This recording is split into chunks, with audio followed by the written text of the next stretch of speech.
Order the Ottawa County Board of Commissioners meeting. The date is January 12, and our invocation today is by Commissioner Fenske, followed with a Pledge of Allegiance by Justin Roebuck.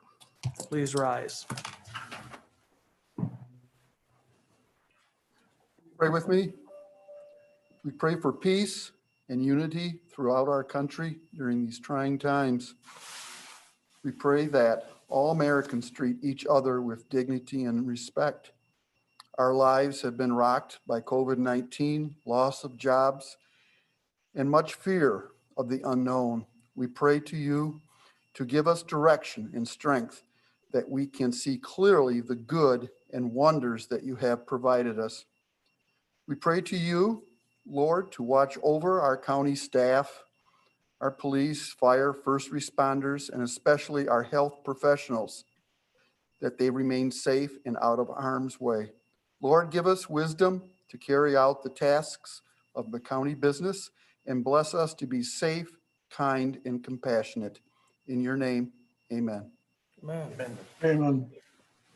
I pledge allegiance to the flag of the United States of America and and to to the the republic republic for which it stands, one nation, under God, indivisible, with liberty and justice for all.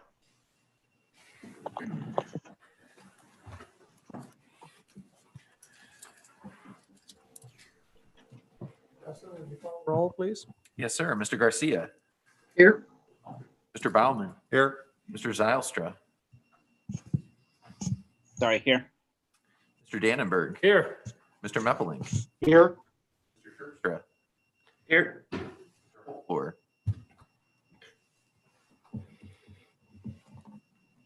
I know he was here. He looks like he's connecting. I'll come back to him. Mr. DeYoung. Here. Mr. Kyers. Here. Mr. Bergman. Here. Mr. Fenske. Here. And Mr. Holtvloer. Present. Chair, we have a quorum. Thank you. Next thing is presentation of petitions and communications. I think Lisa is on and she's going to give us an update. I saw her just a minute ago, but now I don't see her. She's hiding. Hello, can you see me? Oh, yes. Okay, I can. I'm the one with the purple face. Yeah. Okay.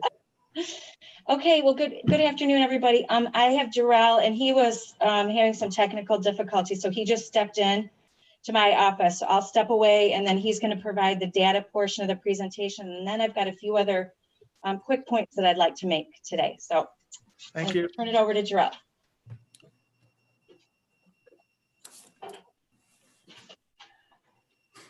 Thank you, Lisa.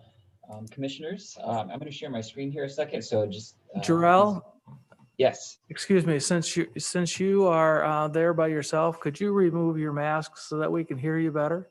I That's okay, I'll step out. okay. Lisa's going to step out of the office so I can take off. Okay, all right. It's easier to understand what you're saying. Thank you. I get it. Okay.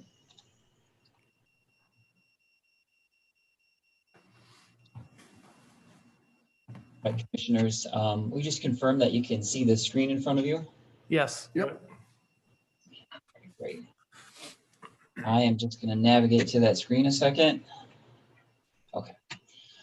So good afternoon. It's a pleasure being with you all. My name is Jarrell Glasshauer. I'm the senior epidemiologist for Ottawa County, and I'm here to give a data update on just the trends in Ottawa County. I know that we're all focused on some of the hopeful things like vaccination, but I just want to point out that the basic data about case rates is still really important for making sure that we are keeping an eye on if vaccination is working, because frankly, our hospitalizations, our deaths, and the numbers of cases that we have should start to go down in the weeks ahead. So it's just a quick update and just a reminder that this data is still important, even though we're focused on the next phase of COVID-19 response. So here in Ottawa County, you can see that we saw a tremendous number of cases in November and through early December. And the main point of this figure right here is just sort of this consolidation of cases that are coming in each day. So we saw a really nice decline in cases. And right now it looks like things have plateaued a little bit. And we're still seeing a substantial number of cases compared to the number of cases we saw through the summer. So there's still a lot of work that's being done by public health and our state partners on doing contact tracing and case investigations. And we're just really, really grateful for the partnership that we have from our public health partners, but also the support that we have from our county partners. So the takeaway here is that it looks like we're still having quite a few cases coming in each day. It's nothing like where we were at in November, but it's still more than we were earlier in the year. When we look at this by rate, so the number of cases that are coming in each day divided by some denominator, like the number of folks that live in Ottawa County, this gives us a way to compare to other counties. But rates also give us a nice way to see things smooth out a little bit over time.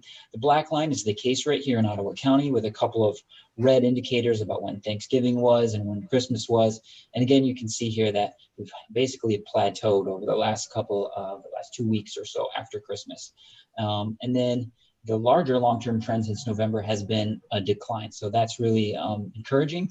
And I'm really glad to see these rates, at least that are provided by the state, aren't necessarily going up. So I'm happy that we're not seeing a dramatic rebound yet.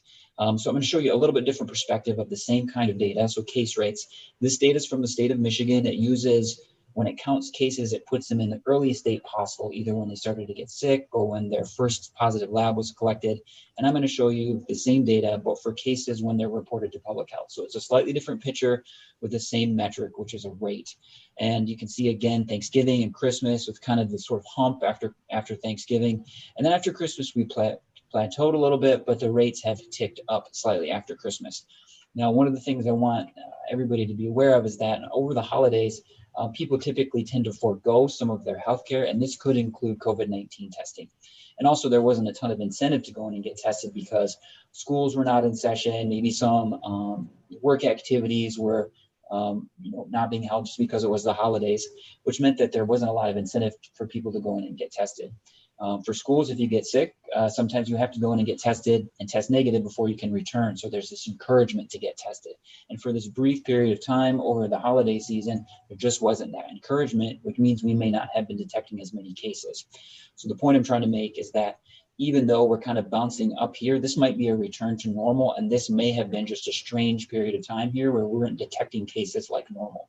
So when we're looking to the future, this may be a rebound.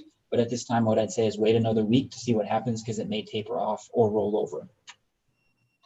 When we look at positivity, so the percent of tests that are coming back positive, we're also seeing a general plateau at about 10%. So this is still substantially lower than we were in mid-November, which is really encouraging. And sometimes what happens is when the number of tests go down, positivity tends to go up because, like I said, the people that are most likely to have COVID are the ones that are going in to get tested. So people with symptoms who are feeling really, really crummy are the ones that are incentivized to go in. So we're probably going to be detecting, some people that have a pre-test probability at a higher rate. So even though the test numbers have gone down, sometimes what happens is as they go down, the positivity can go up. It can be an inverse relationship. We get really concerned when the test numbers go up and positivity goes up at the same time. Because that means we just are not doing enough testing to catch the cases that are out there. So tonight we'll run the data again here in Ottawa County. Please look for an update on this data tomorrow on our dashboard. We rely on the state for data and they report that to us on Tuesday night. So we try to run it and have it available as quickly as we can. You can also find this information on the My Safe Start map. It's by day for a little bit more up-to-date snapshot, but we have used weeks since the beginning, so we have stuck with it because that's kind of how our customers have anticipated seeing the data. Now here's a quick snapshot of also weeks again. The blue are cases, the orange are hospitalizations, and the red are deaths. And then the timeline is the same for all of those graphs. So it gives a kind of a nice superimposed look at what's going on. You can see that cases have generally plateaued with a few more cases coming back in the first week of 2021. For me, I'm going to keep a close eye on this data, mostly looking at the second week in 2021 to see if that number goes past the week before Christmas, because like I said, the weeks of Christmas and New Year's may have just been strange periods of time. And I think a good sort of indicator will be that if we start to exceed the case numbers and rates from before Christmas. So Stay tuned for more information on that. The reason this number is 36 because this week isn't over yet. So we're still in week 2, and we will end week 2 this coming Saturday. You can see for hospitalizations, the number is down as well. This might be just a tiny bit of lag and just getting the most recent information because we generally have to call people to find out if they were hospitalized. So it just takes a little bit of time to get that data. And also, like I said before, people seek healthcare less over holidays, especially the big ones like Christmas and New Year's. So it may be some people trying to tough out an illness and less likely to present to care. So there's a combination of factors going on. One of them lag to possibly change in behavior. And lastly, it looks like deaths have started to roll over a little bit, but again, this might be a lag. And then a lot of the reporting process, the machinery that gets deaths reported to public health is a governmental process, and there's a lot of holidays in there. So some of this may have been slowed down. What I want to say is I'm encouraged by the data, but still want to be cautious to point out that there may be some more deaths coming in. So I'm optimistic about the future because of the vaccinations we're doing in those higher risk populations. But in the meantime, I think that there's still going to be deaths that are coming in from COVID-19. So we're still feeling those effects of higher case rates. When we look at the institutions in our community that we're trying to protect, like our healthcare organizations, the general trend is a decline, which is an improvement in the occupancy of our healthcare system. So this is summary data from 3 hospitals in our community. And you can see that overall, this top line here is just total beds in our community, which is a little over 200. The proportion of beds that have been occupied by any kind of illness since mid-November has declined over time. And now right now we're hovering between about 40 to 60% occupancy, which means we have room in our facilities to take COVID-like illness, but also other illnesses that people seek care for. Of the beds that have been occupied by COVID-19 patients, you can also see that there's been a very nice decline there, and we're hovering in the teens as far as overall inpatient bed occupancy for COVID-19. When we look at our ICUs, the same trend exists, probably not with that same long-term trend, but locally over the last month or so, we saw that trend to be more pronounced. And I'm just thankful to say that we have a lot more room in our ICUs right now. And also, the proportion of our ICU beds that have been occupied by COVID-19 patients is down as well.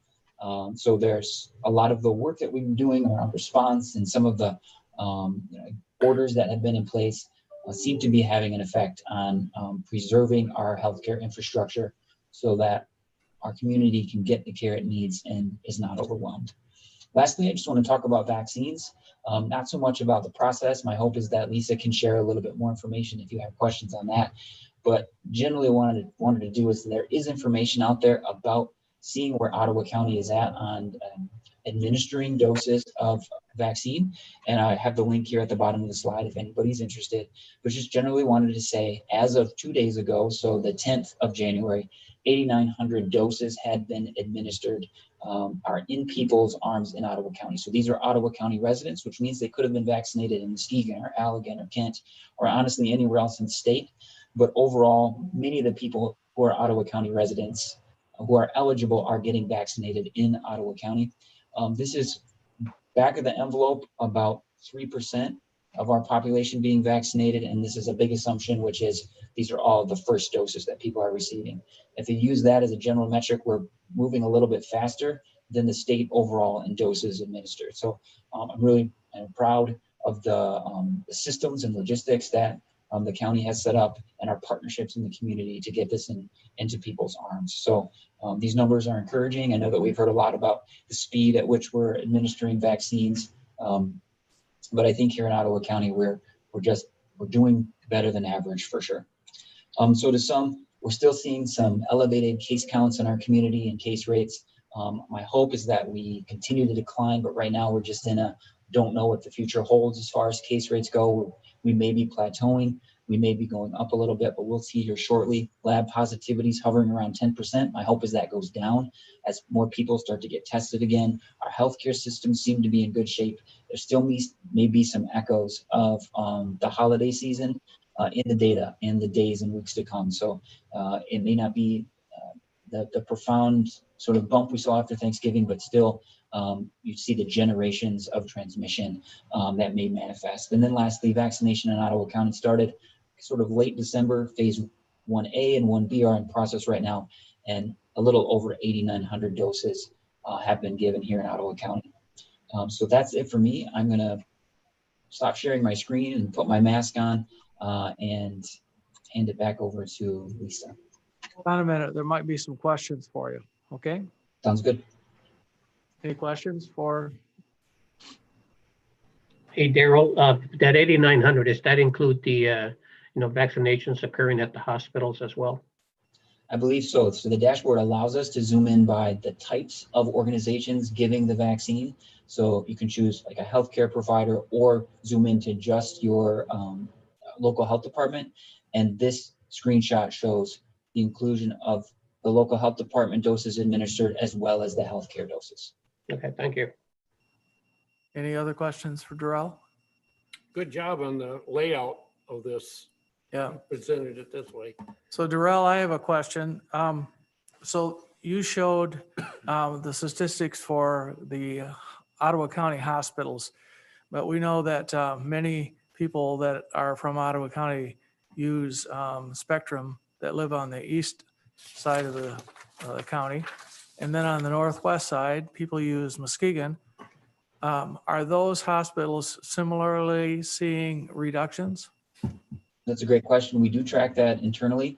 We try not to comment on other folks' data, but I can say with confidence that a large proportion of our population, Ottawa County is like a population donut. We have density in the north, the south, and the east. And yes, a lot of the folks that live on the east side of the county can hop on the highway and go to some of the bigger hospitals in Grand Rapids, and we do see that. With that population, we do see some of our folks seeking care in Kent County, but generally Kent County's numbers are also coming down for occupancy for overall inpatient beds and also ICU, similar to Ottawa County. So I can say that based on the data we have, we are seeing a regional decrease and improvement in the ability of our hospitals to care for COVID patients. Great. Thank you. Anyone else? If not, you can put your mask back on, and thank you for taking it off. And My then, pleasure. Thank you. yeah, we'll listen to Lisa again. Very good.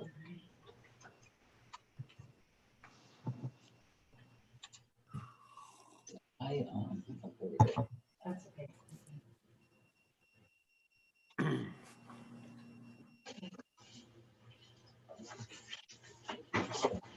Hello. All right. Well, today I want to talk a little bit about vaccination. And I'm sure you've seen lots of information in the news in the last week. It came as a humongous surprise to us on last week when the governor moved to allow health departments and healthcare systems to vaccinate individuals in 1B. In fact, we found out less than 24 hours before the rest of the state of Michigan found out.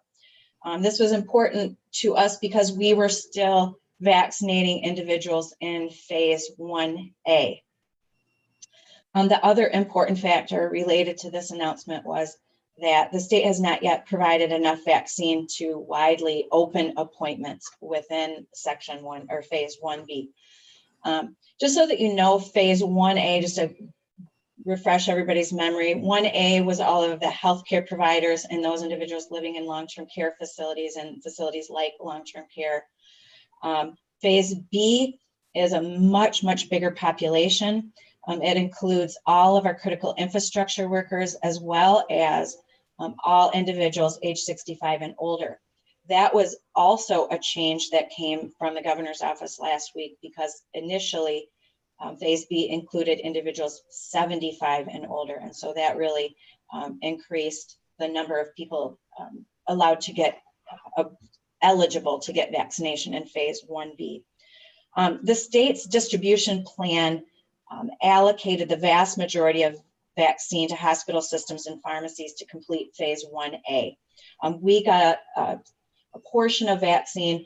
Our role in that was to vaccinate healthcare providers that were not affiliated with a healthcare system. So we've been super busy doing, mental health workers, dentists' offices, physical therapy folks, anybody who isn't affiliated with a hospital system. Our department has only received 975 doses of vaccine per week since vaccine became available to us in December. That again was intended to cover all of those healthcare providers not affiliated with the healthcare system. So as of right now, every vaccine that our department has received is accounted for by a person with an appointment this week. We believe that by the end of this week, we will have reached everybody who desires to get a vaccination in phase 1A. There may be a few folks for whatever reason on vacation or away who didn't get vaccinated. We will allow them obviously to roll right into phase 1B. We did receive notification, and this is kind of how it works. We order vaccine, and then late on a Thursday, the state notifies us and says, yes, you got some vaccine. You will receive it on the Tuesday of the following week. So last Thursday, we were notified we got 975. It will come to us today. So we have a very, very, very short period of time for us to actually put this vaccine into action. So yesterday, we put out a notification to all the residents that had signed up for notifications that we were going to be opening 975 appointments. So those appointments filled within 30 minutes. And then after that, our phones started ringing off the hook. But one thing I want to mention, this is really, really important. I mentioned that in phase 1B, this includes 65 and older plus critical infrastructure workers. In Ottawa County, which may be different than some of the surrounding counties, our job is to really focus on vulnerable populations or populations that may not have access in other areas. We are targeting the 65 plus age population first before we move into critical infrastructure workers.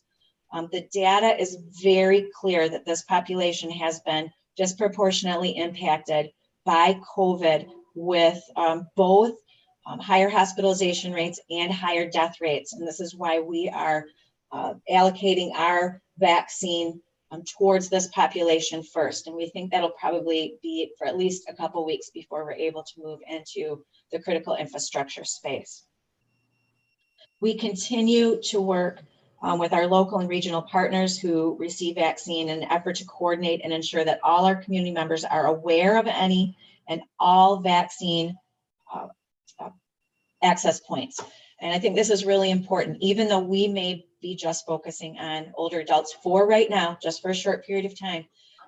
We are pushing information out about what Spectrum is doing and what Metro is doing, about what our hospitals in Ottawa County are doing, so that people can decide what the best point of action is for them.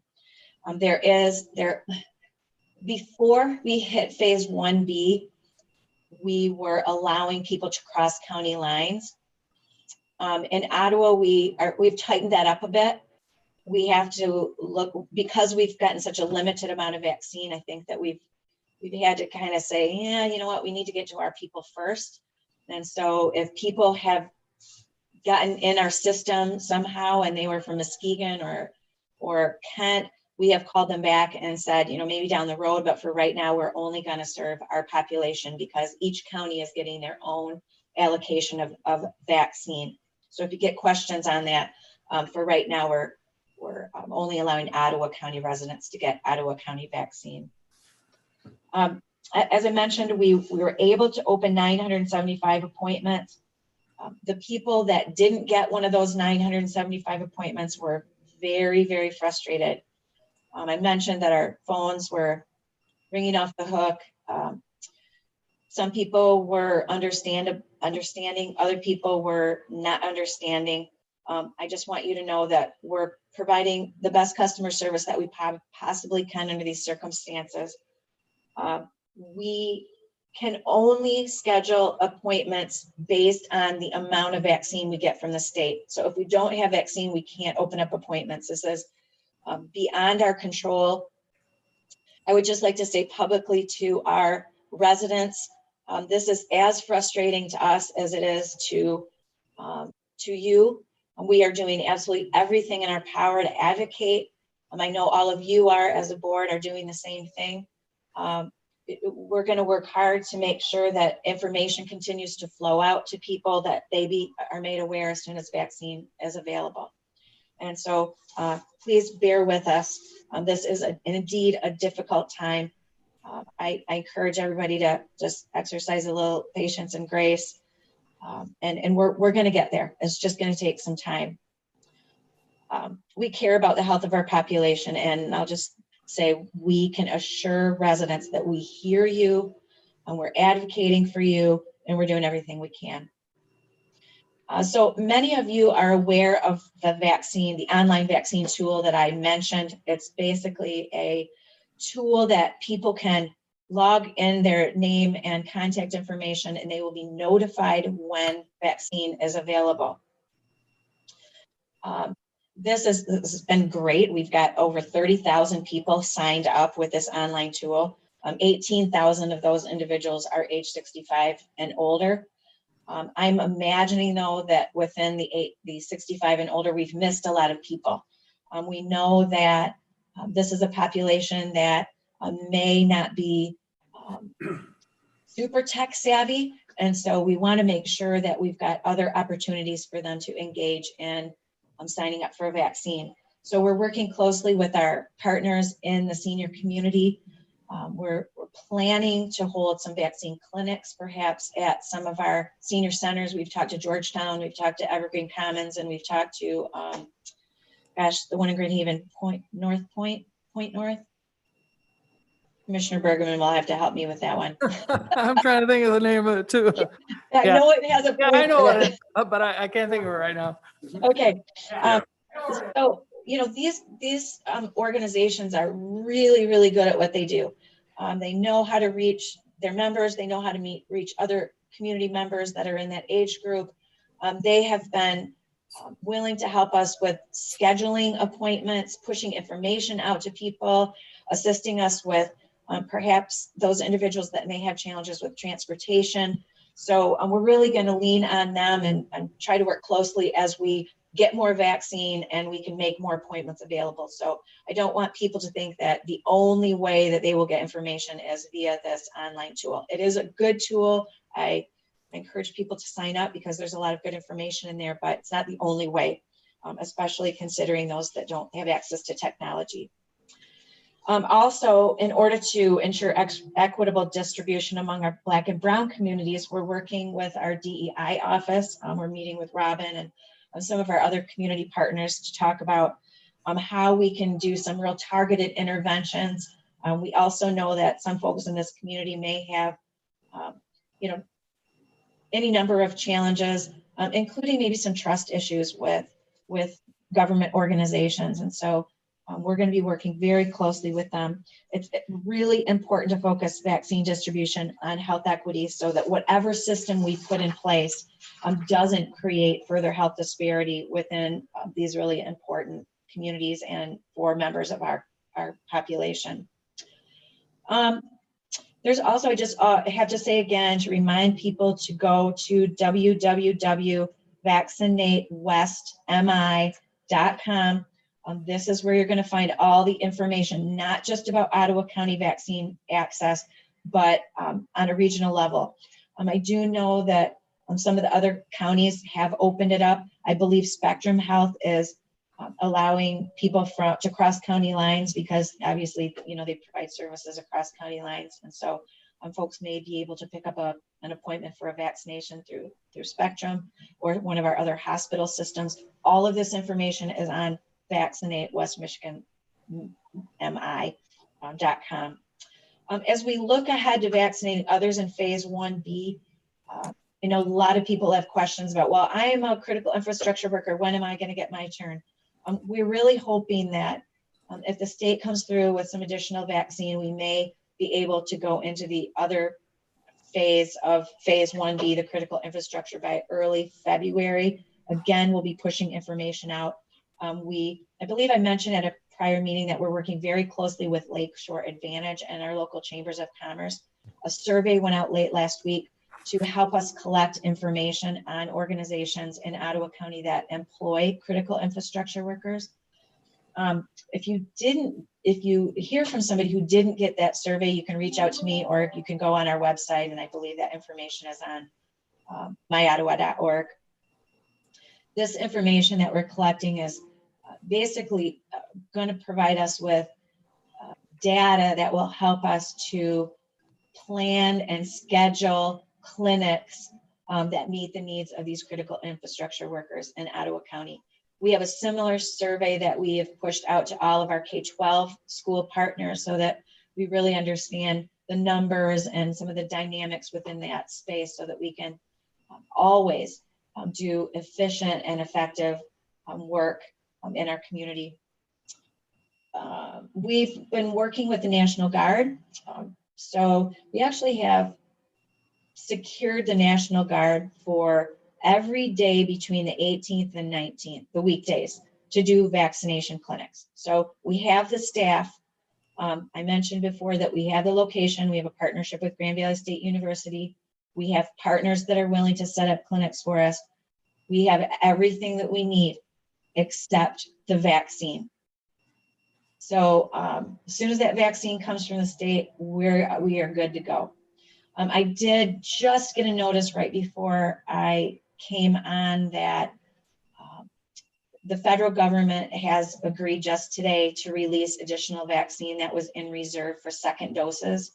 So that may be a helpful situation for us. We'll have to wait and see. But certainly if we're getting dose 2, we won't have to use the vaccine that we're getting for dose 1 on people that need dose 2. So I think it will help. We're also considering a relationship with 211. We've had a number of conversations with them.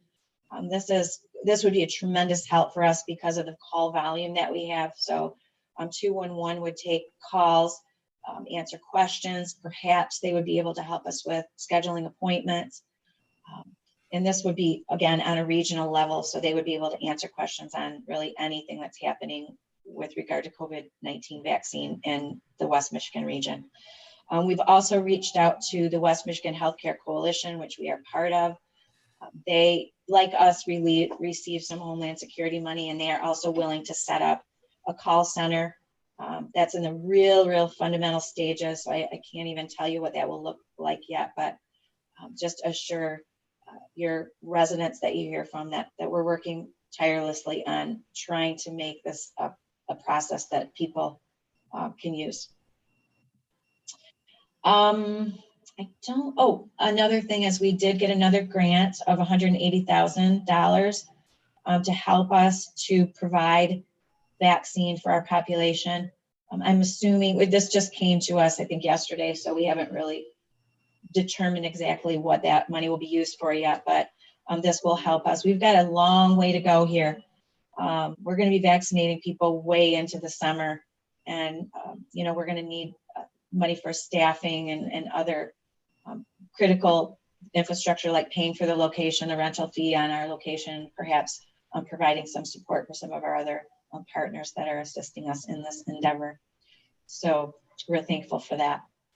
On that note, I can talk all day. There's lots and lots of information about COVID, but I'd like to open it up to see if there's any questions or anything that I can help you with. Mr. Danberg has a question. Yep.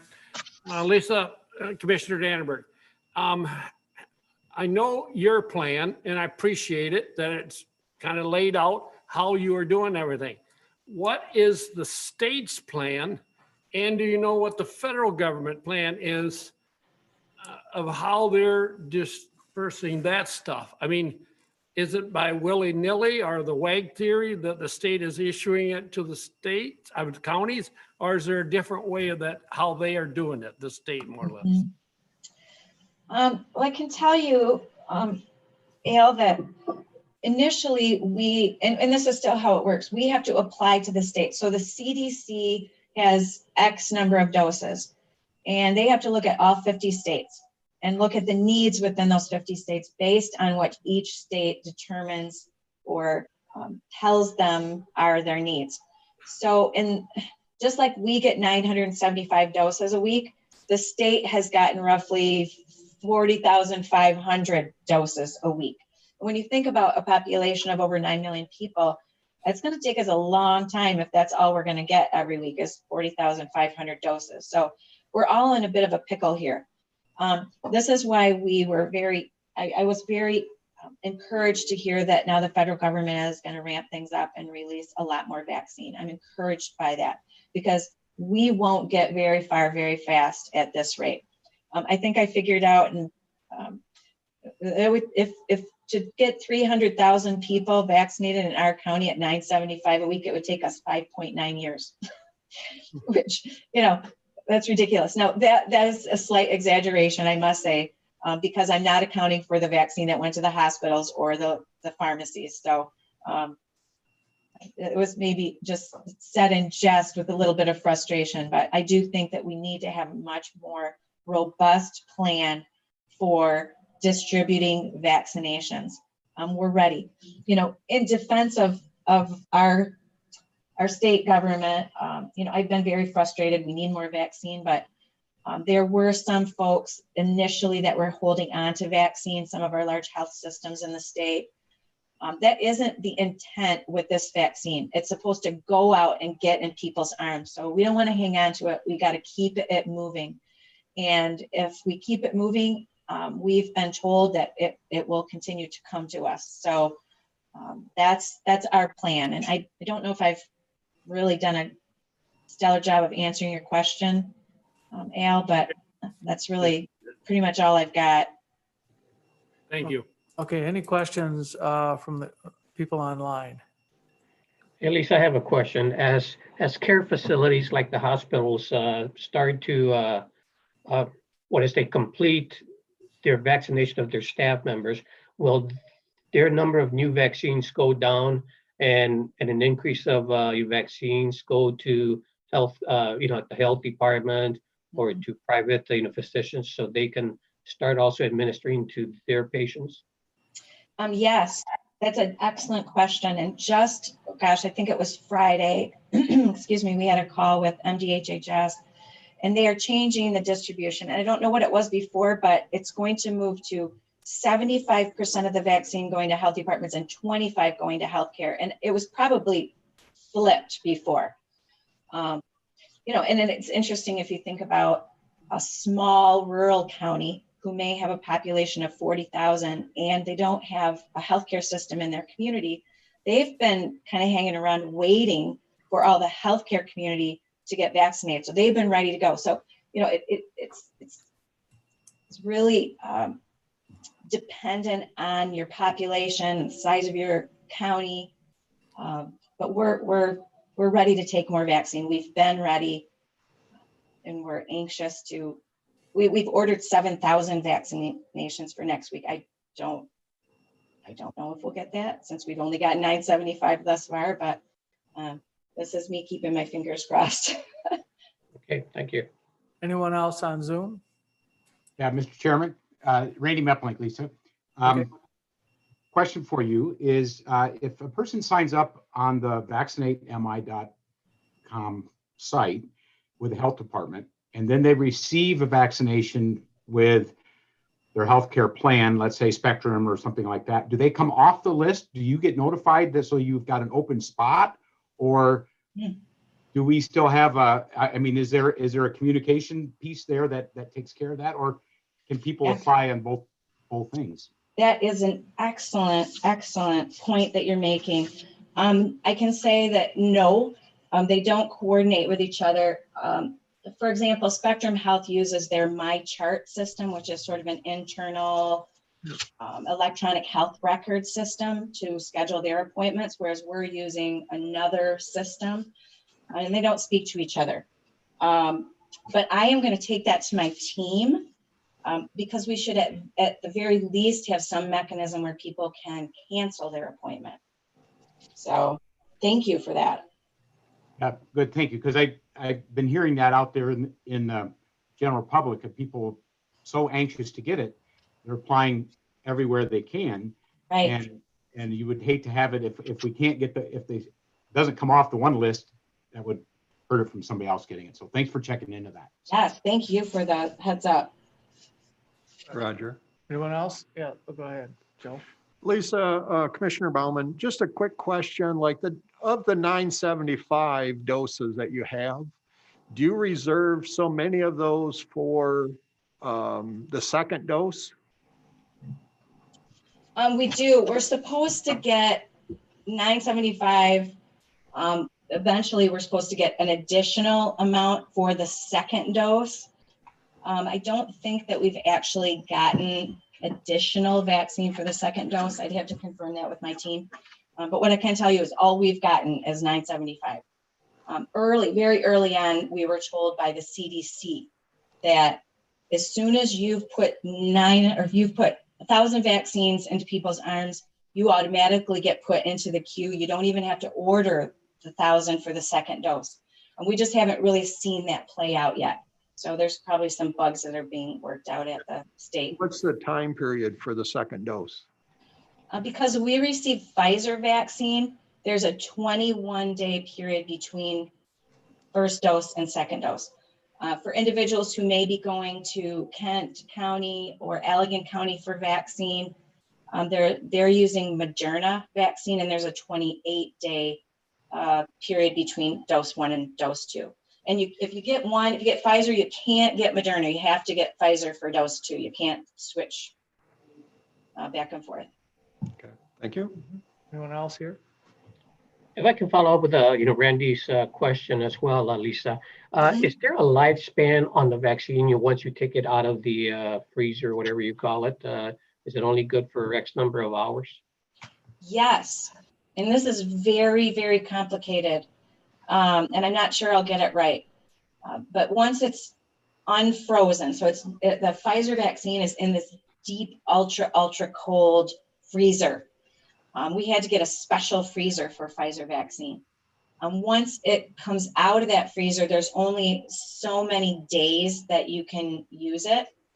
Once it's reconstituted, which means, they have to mix it and, get it ready to be put in somebody's arm.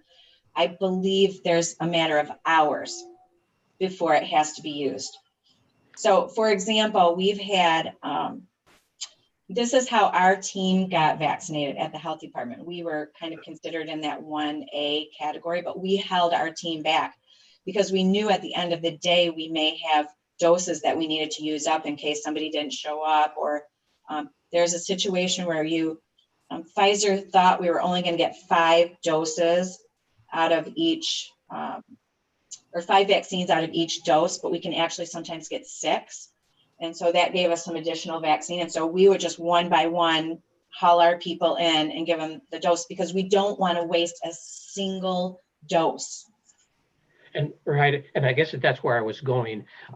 If we have 975 appointments this week, and let's say only 900 show up at the end of the week, we've got now 75 that if we don't use them, they'll go bad or whatever. Yep. Is there a system where you've got like an on-call list of Yes. 1,000 instead of 975 or whatever?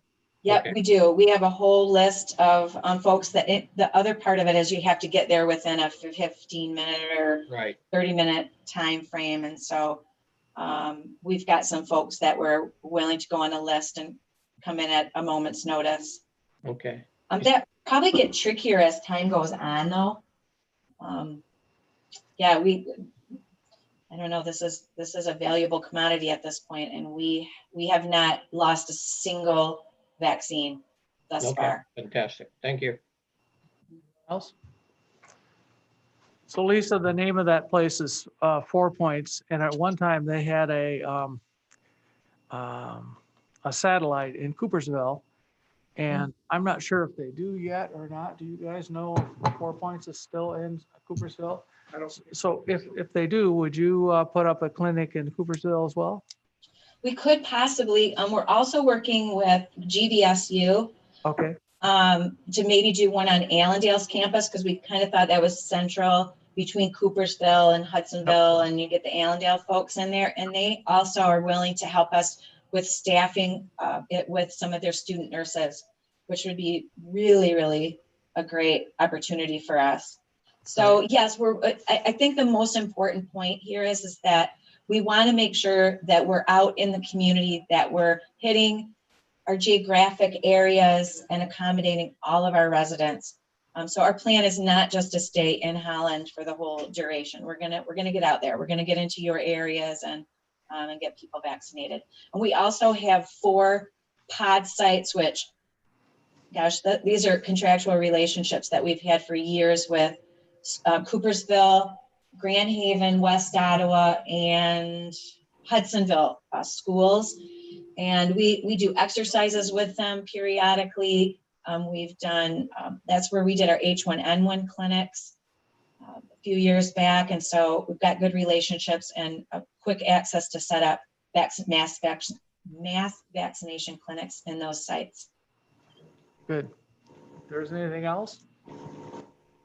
Thank you very much, Lisa. And Thank you. Darrell as well. Will do. Thank you. Okay, next thing on our agenda is public comment. This is one of 2 times anyone from the public can address the commission. Please limit your time to 3 minutes and give us your name and address.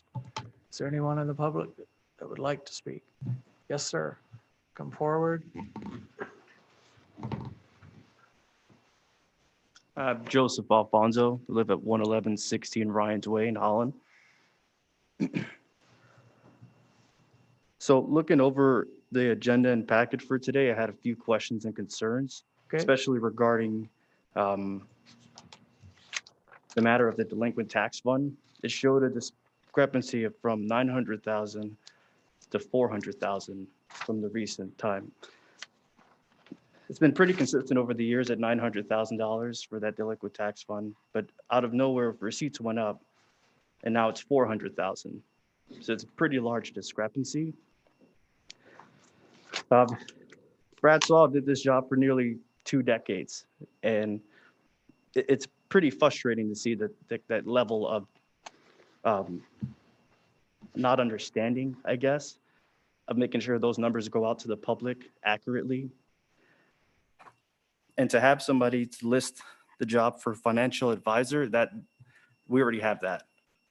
It's a bit discerning that somebody can't keep track of this, because now you're going to have a financial advisor who doesn't answer to the public.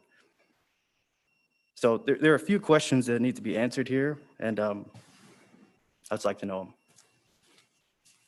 Okay, those questions probably could be directed to our administrator, and he probably will get back to you at a later date or later time. You have a card? Yeah. Thank you. All right, Thank you. thank you. Anyone else from the public? If not, is there anyone on Zoom that would like to speak? No, Mr. Chair, not at this time. Thank you. Next thing on the agenda is approval of the agenda. So moved. Moved and seconded. Comments or questions? Justin, would you call the roll, please? Yes, sir. Mr. Fenske, Yes. Mr. Zylstra, Yes. Mr. Kyers, Yes. Mr. Garcia, Yes. Mr. Holtvor, Yes. Mr. Baumann, Yes. Mr. DeYoung, Yes. Mr. Meppelink, Yes. Mr. Dannenberg, Yes. Mr. Terpstra. Yes. Yes. Motion passes. Next thing on the agenda is consent resolutions. Mr. Fenske. Thank you, Mr. Chair. I would like to make the motion to approve consent resolutions 1 through 6. Been moved and supported. Comments or questions? Yeah, Mr. Chair, could I remove item 3, please? Which one? 3? All right, Thank you. move that one to under B, action item 1.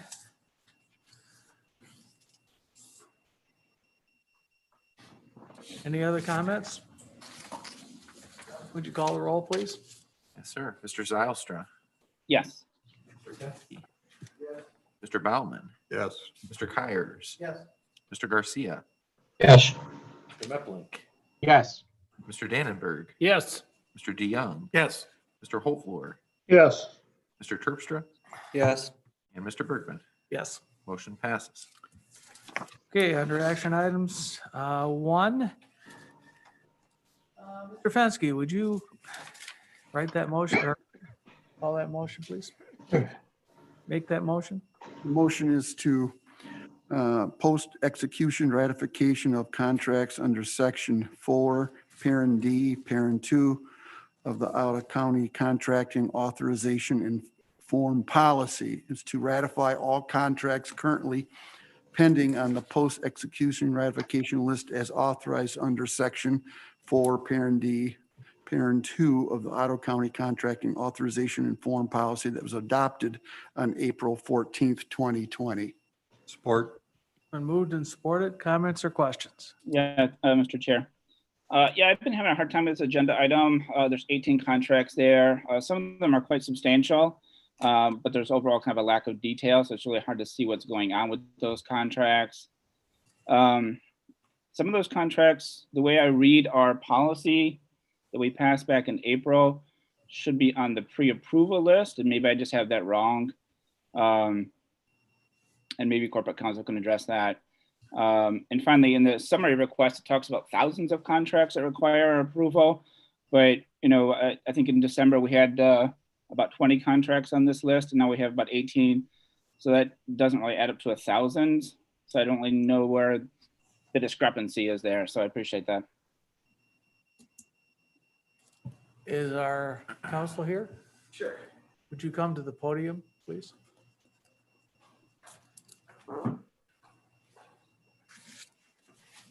Good afternoon. On the form, that's the on-base form, Commissioner Zylstra, that comes across my desk and that of the administrator as well as the fiscal officer.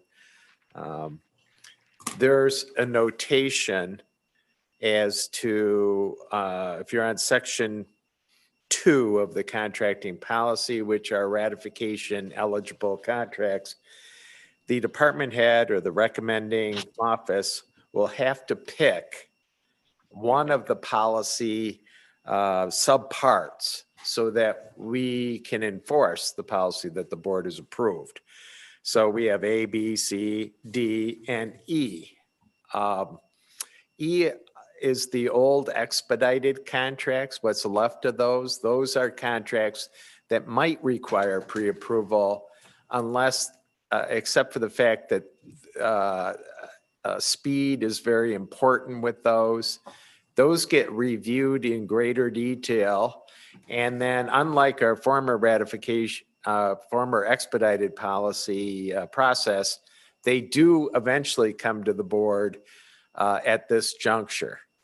So to give an example, I don't know of any of the 19 or so that are on this list, if they include grants, but Lisa Stefanowski referred to a $190,000 grant that she got from the state of Michigan approved for vaccination.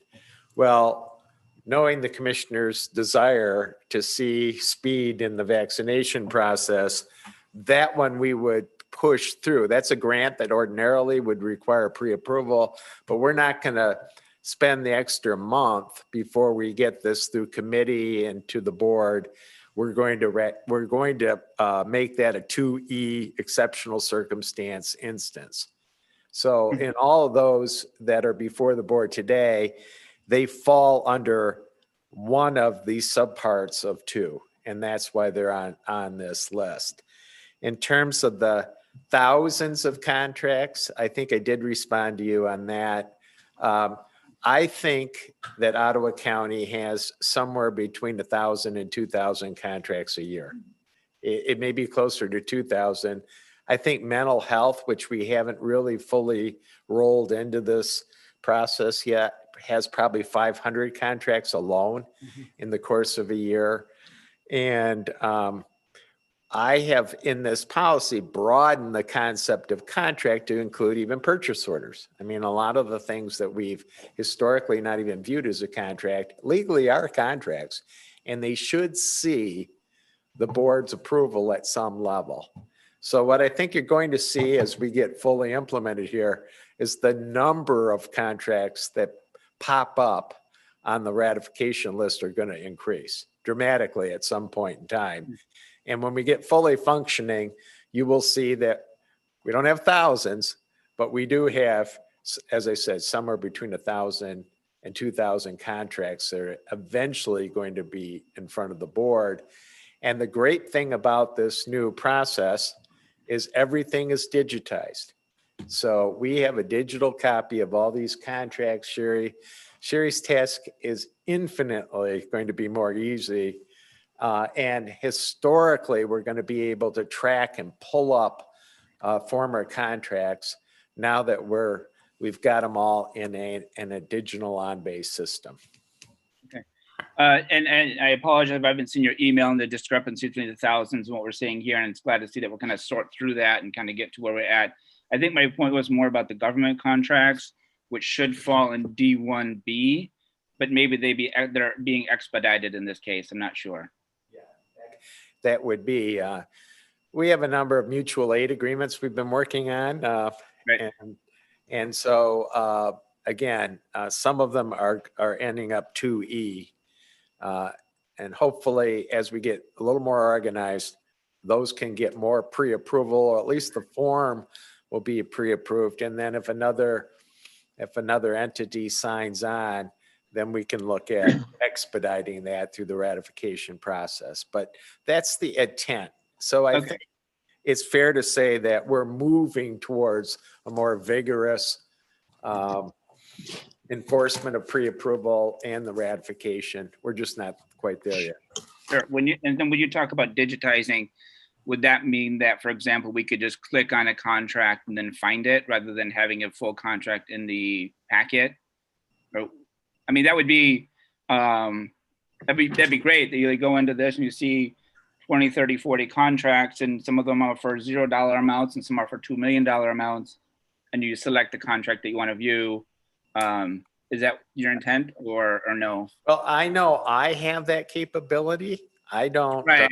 I don't sit in your shoes, so I don't know what you get, but there is that ability. So obviously, we just get the list that's in front of us, which is just a list of 18 contracts with dollar amounts and, requesting agency and the vendor. So that's pretty, skim information.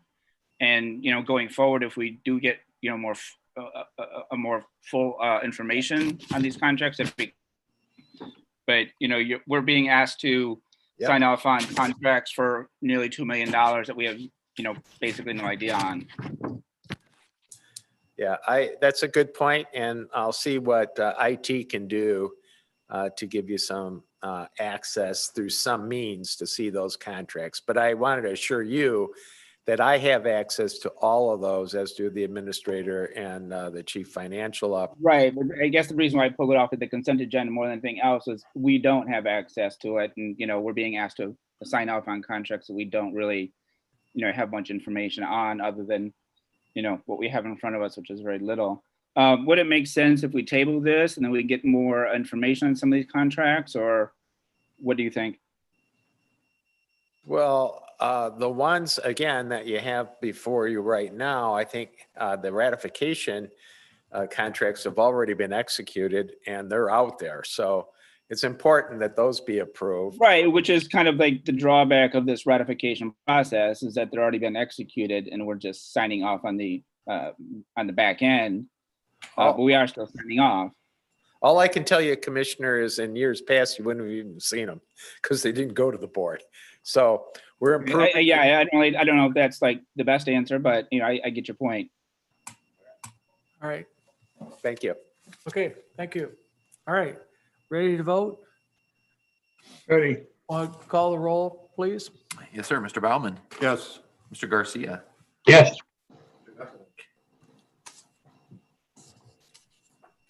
Mr. Meppelink. Yes. Mr. Holtvluer. Yes. Mr. DeYoung. Yes. Mr. Zylstra. No. Mr. Terpstra. Yes. Mr. Byers. Yes. Mr. Dannenberg. Yes. Mr. Fensky. Yes. And Mr. Bergman. Yes. Motion passes. We have no appointments. Discussion items, Ottawa County Treasurer's Annual Report. Amanda Price, please. I know you've been waiting patiently to do this. Right? Right. What, just want to make sure, does this, the right goes forward? Thank you. Okay. And do I take off my mask while I'm talking to you? Sure. Thank you. Thank you for inviting me to here today. Really appreciate it. Want to focus on a few pages specifically in the report rather than going over everything.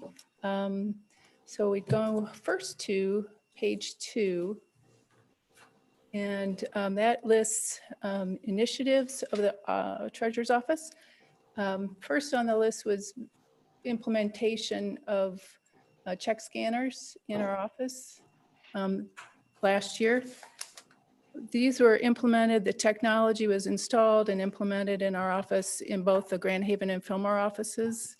And what this does is, you've probably seen this happen when you go to the bank, take your check, they run it through a machine, and then that transmits it into an electronic image. So once that happens in our office, we get next day credit for that in our accounts. We also implemented the use of safe cash machines. Again, a new technology, I call it a reverse ATM machine. We have those in both the Fillmore and Grand Haven offices. That gives us immediate credit for deposits that day once it's happening. Want to point out too that we've worked with other departments when we implemented this change with the safe cash machines. We worked with the Sheriff's Department, probate court, jail, and that significantly reduced our armored courier expenses because of the frequency with which we don't have to pick up deposits any longer. Maybe not so high tech anymore, but we did install, due to COVID, Dropbox and early in March, and that really helped with a lot of payments as we closed down the building. So we also reconfigured our office to improve staff safety, and as a side benefit of that, because we were so distanced from each other, that helped with spacing for COVID. Part of a new state law that was passed earlier in 20 allowed counties to have banking relationships from current 2 years or then current 2 years to 5 years. So that prompted us to reissue a bank RFP. We went through that entire process, and we've moved. We selected Huntington Bank for that RFP, and we're in the process of moving and implementing that change in banking relationships right now. Finally, I just want to point out my team was just fantastic. It has not been easy. It has been pivoting from working at home to working back in the office to making sure everything's safe and secure. And so they've just been fantastic. We have potted up since about May and have all been working in the office since then because it is so difficult to manage a lot of the transactions when you're working from home. Second slide I'd like to go to is page 4. And the right one? Okay, I'm not pressing hard enough. Let's see.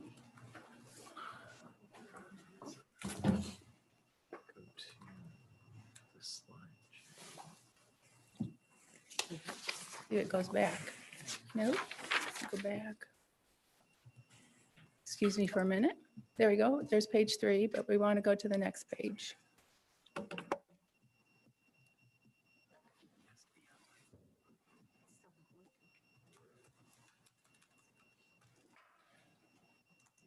Page 4. Okay.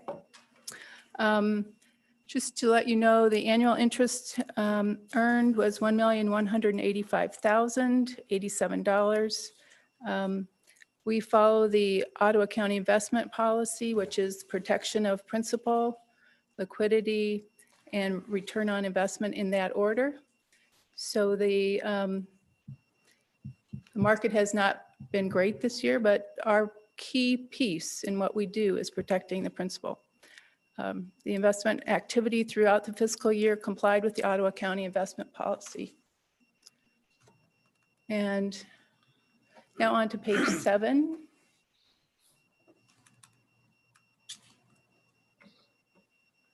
Keep going. Did I do that? Oh, maybe I did. Okay, page 7. And I want to point out a correction to the sheet, and I hope you have all received their correction. Under interest and fees, tax collection. So the dollar amount in a version of the report that I sent out on Friday, no, excuse me, last Tuesday, reported income of $409,258. That was corrected on Friday.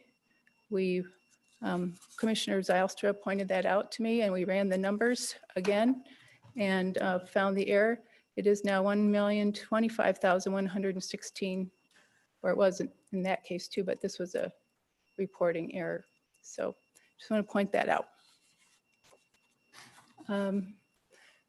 Particularly want to spend some time on the delinquent property tax administration aspect of the job and the office.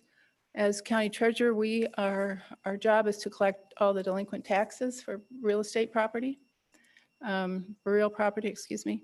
But to assist people, we do a lot of things. We first, if they're in financial hardship, we meet with them, we discuss their financial situation. We develop payment plans, individualized for each of them.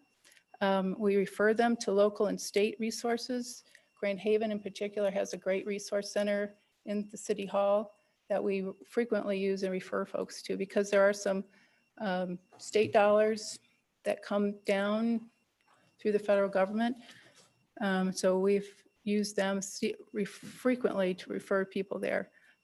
We've also, in this last year, instituted ACH withdrawals. So we're automatically pulling payments out of people's checking accounts with their permission to help them stay on track with payment of taxes.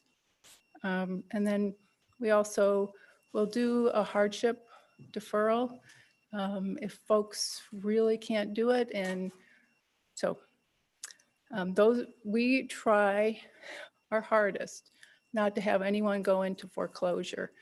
And you can see that number in the report here. Last year we had 7 foreclosures. 6 of them sold at the foreclosure sale. They were all vacant land or gap properties. The one piece of property that was not sold was landlocked, and the gentleman who's owned the property around it did not want to buy that because he thought no one else was going to buy it. So delinquencies last year we had 3,261 delinquencies, forfeited 410 properties, and then foreclosed on 7. And we granted 20 hardship exemptions. So continuing on with property or delinquent taxes, one issue that we had pop up or become resolved this year was the Raffaelli decision that I think you're all familiar with. This is the Supreme Court decision in July of 2020, case from Oakland County for 2014 taxes totaling $8.41 for the foreclosure amount, and in one case, and $285 in another case. So that was appealed to the Supreme Court. The court at that point found provisions of the General Property Tax Act conflicted with the Michigan Constitutional Takings Clause, and that taxpayers were entitled to the excess proceeds of the foreclosure. So after all the penalties and interests were paid, the claimant would be entitled to the excess proceeds. In December, the legislature passed two bills, PA 255 and 256, which now outline a process by which those claimants can recover those funds. And it looks like to me, this is prospective. And I'm just looking at our council. I mean, going forward, we're not going to possibly go back and pay past claims at this point. Commissioner Zylstra also has been talking with my office about possible other programs that we could utilize in the treasurer's office to help people become current on their taxes. And there are a couple of them out there. The Interest Reduction Stipulation Agreement Program, which was passed in 2019. And then there's also a program called PAYS, Pay As You Stay. This was a program implemented primarily for Wayne County, and it would allow you to, the county treasurer office really wants you to stay in place. So they would evaluate you if after you've applied for a property tax exemption, how much do you owe? And if you qualify, then you'd pay a certain portion of your taxes according to that plan. This also would have to have buy-in from the local unit of government. So far, because it was so tailored to Wayne County and possibly Genesee County, I think they also wanted to use this program. I have not really pursued it because we have so few foreclosures compared to some of the larger counties. So next, we're going to page 8. I did that. Okay. The Land Bank Authority. Very little action in 2019-20, no tax captured, no sales of property. We still have one piece of property, 8 feet wide by 139 feet long, still in Holland Township. So the Land Bank Authority in and of itself didn't have a lot of action. We did have 2 new members just recently appointed by you. Josh Westgate went off, and as did Glenn Nykamp, replaced by Vince Bush and Thomas Onk from Holland and Zealand Township, respectively. But this is something really cool that happened in the later part of the year that I just wanted to share with you. We were contacted by the city of Grand Haven regarding 7.5 acres that they have on Comstock. They wanted to develop it into 32 single-family workforce housing units. They would target incomes between 60 to 100% of the area median incomes. And they would use, of the 32 homes at that site, 17 would be for income restricted folks and 15 would be have no income restrictions. So we worked with them, the county administrator, county council, we all worked together. And one of the things we can do with a land bank is use it to temporarily transfer title in to the authority name so that the property qualifies for certain tax benefits, and then transfer the title from the land bank to the developers. And we're in the middle of that process right now. So that's really encouraging, innovative use of the Land Bank Authority. And first time we've tried it. This has happened a couple other times around the state. So we're excited about that. How many units did you say it was? 32. 32 units, yeah. The income restricted properties would be on a land lease through the city for 99 years, and the other properties would be freely owned. Okay. But it'd be a mixed use community. Yeah. On to pages 9. Dog license sales totaled 168,000. Total active dog licenses, 20,481. On to the fun page. The 2020 dog data, labs were number 1 again, golden retrievers 2, German shepherds were 3 in top breeds, And the top names were Bella, Charlie, and Bailey. I love that slide. And now we're going to go to page 12. Municipal Civil Infractions Bureau.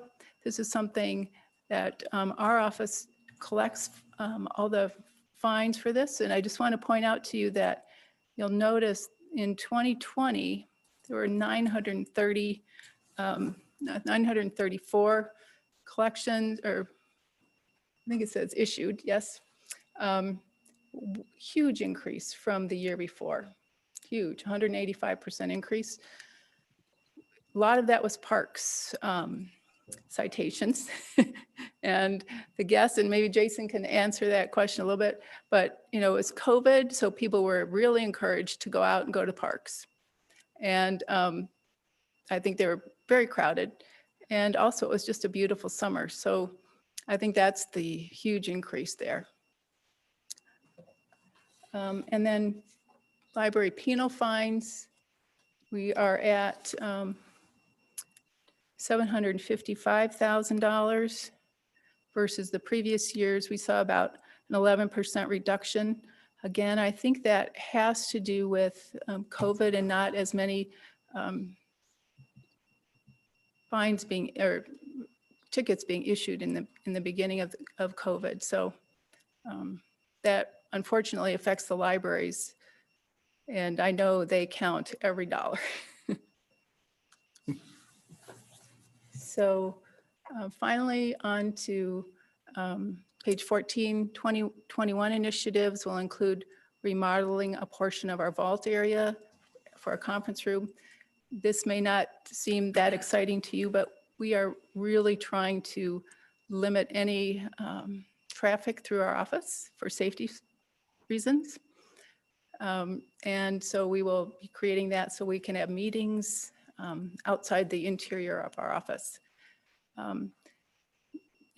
Implementing PA 255 and 256, which is the Raffaele fix, that is going to take a lot of time and attention this year because it just passed in late December, and we have notices and a lot of work to do to see that that's implemented correctly. Cashiering software upgrade, that's an ongoing item of discussion, and so we continue to meet on that. And finally, make it through this year and make it through COVID-19. That's a real big goal. So are there any questions for me? Mr. Chair. Go ahead, Doug. Yeah, Treasurer Price, I really appreciate your office's time the other day going through some of the payment options and ways we can help Ottawa County residents get through the forfeiture process. Is it possible to put some of the IRSPA information on our site? Just so that folks know that there's a program that they can kind of do some work on before having to spend a ton of time on the phone with you, or? We could put it on the website. One of the provisions of that act is that anyone who's already had a payment plan and has not stuck to the payment plan is not eligible for their IRSPA. And so, we try to work with people so well at first. Okay. If, I think maybe if they've applied for something else through the state and we're My understanding is the IRSPA is interest reduction, right? As opposed to deferral. Right. Right. Yeah. And so maybe folks who are on the deferral, you got caught and weren't able to catch up. But if they knew that the IRSPA existed and there was an interest rate reduction off the bat, that may be a more, more attractive option for them. That could be. Yeah, we can certainly put it out there.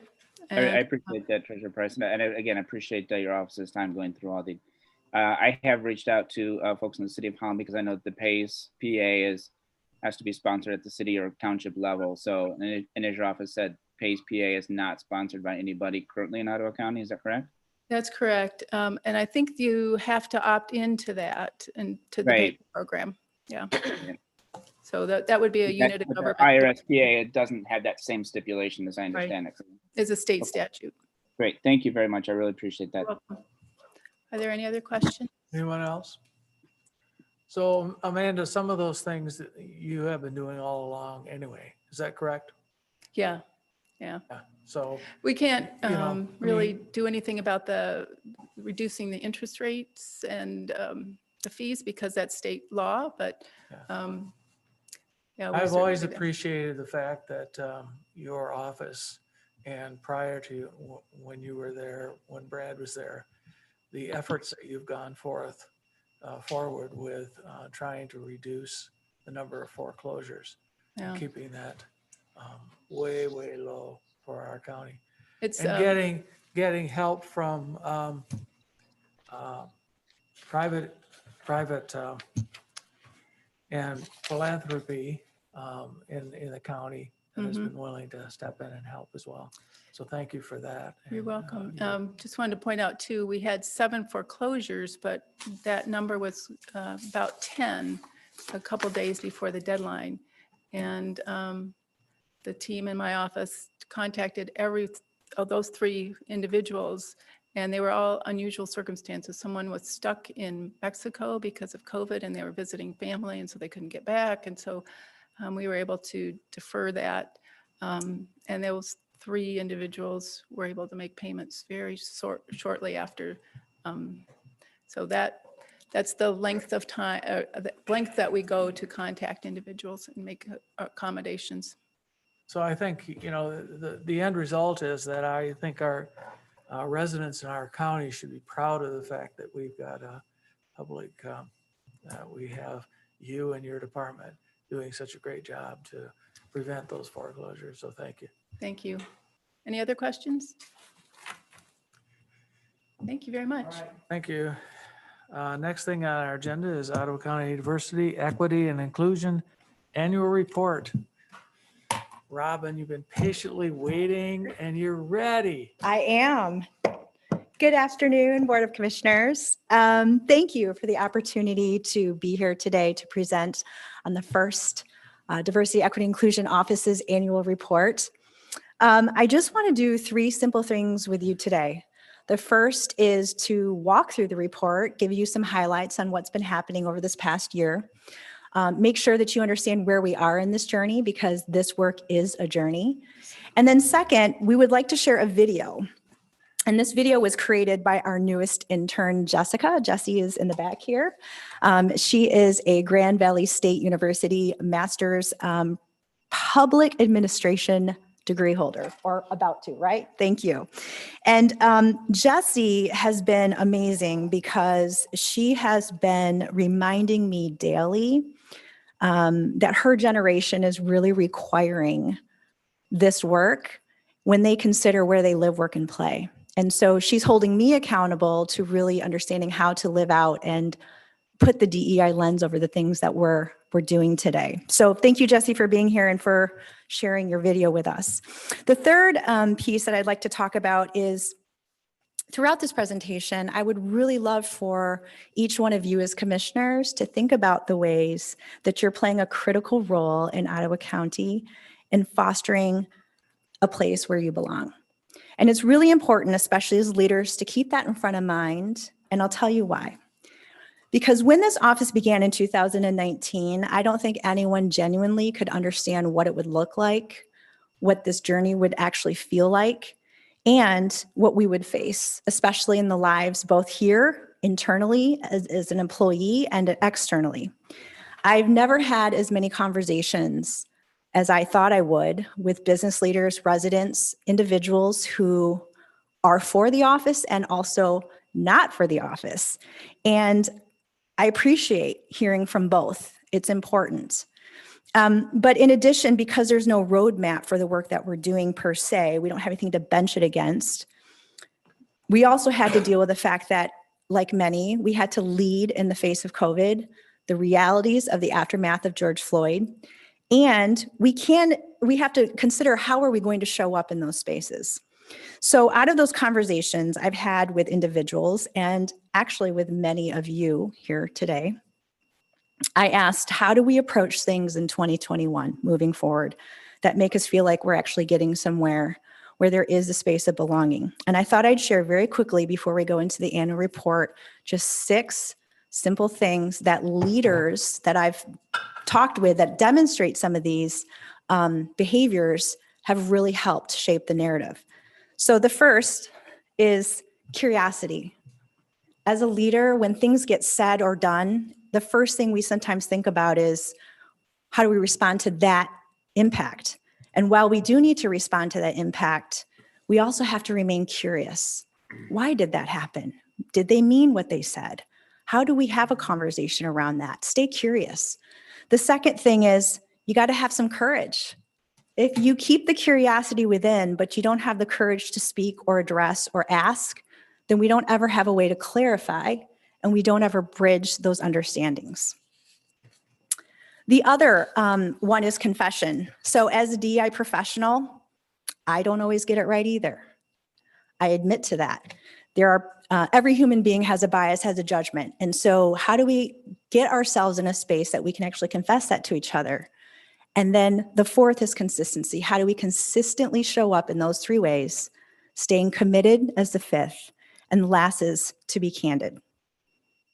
So I thought I'd share those 6 things with you before I started the presentation, and I thank you for bearing with me. If you turn to the PowerPoint there in front of you, what we'd like to just cover very high level today is, again, when this office was created, we had 5 core goals. I think all of you have seen that in the documents.